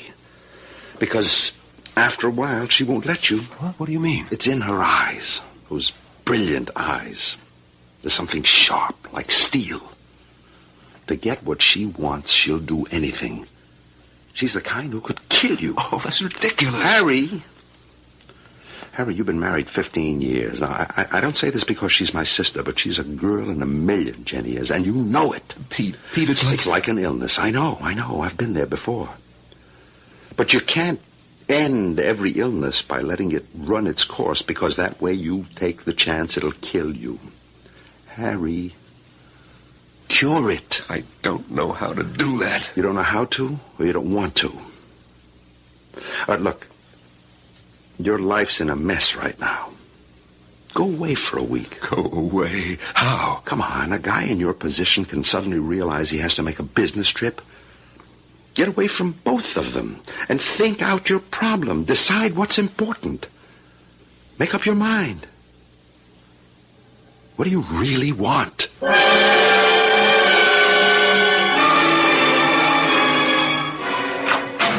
Harry, darling. Hello, Wilma. Well, hello. Is that all you can say? It's been over a week. Come on, sit down. Dinner's ready. I'm just carving the roast. Wilma, it's time we had a serious talk. I know, darling. We're overdue. Now, Wilma, you can trust me. Trust you? Of course I trust you. No, not really. What are you saying? You didn't want to go back to prison. Now, that's true, isn't it? That's true, but... No. Now, please listen. So you don't have to pretend any longer. Pretend what? Pretend that you love me. Harry, I'm not pretending.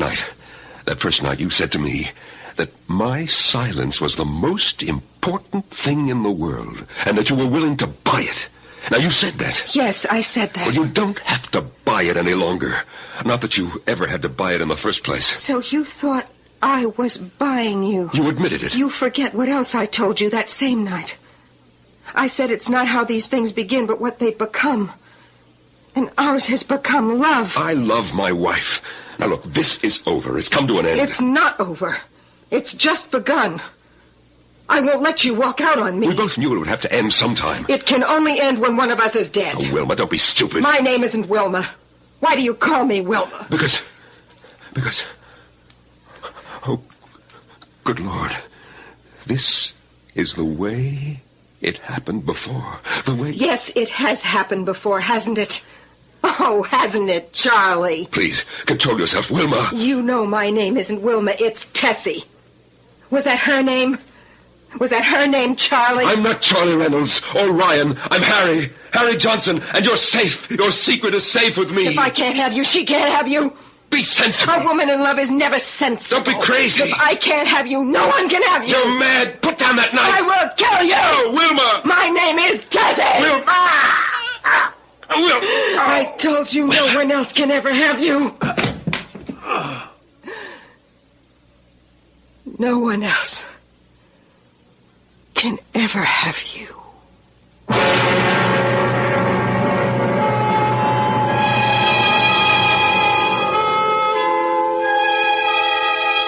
Wilma Sloane, Tessie Bonner, Charlie Reynolds, Harry Johnson. So many times, in so many places, they act and reenact the same roles, over and over again. And it's a mixture of love, deceit, madness, and evil. And to taste it is to risk the arrival of death. But you shall risk nothing if you wait for me to arrive after a few moments.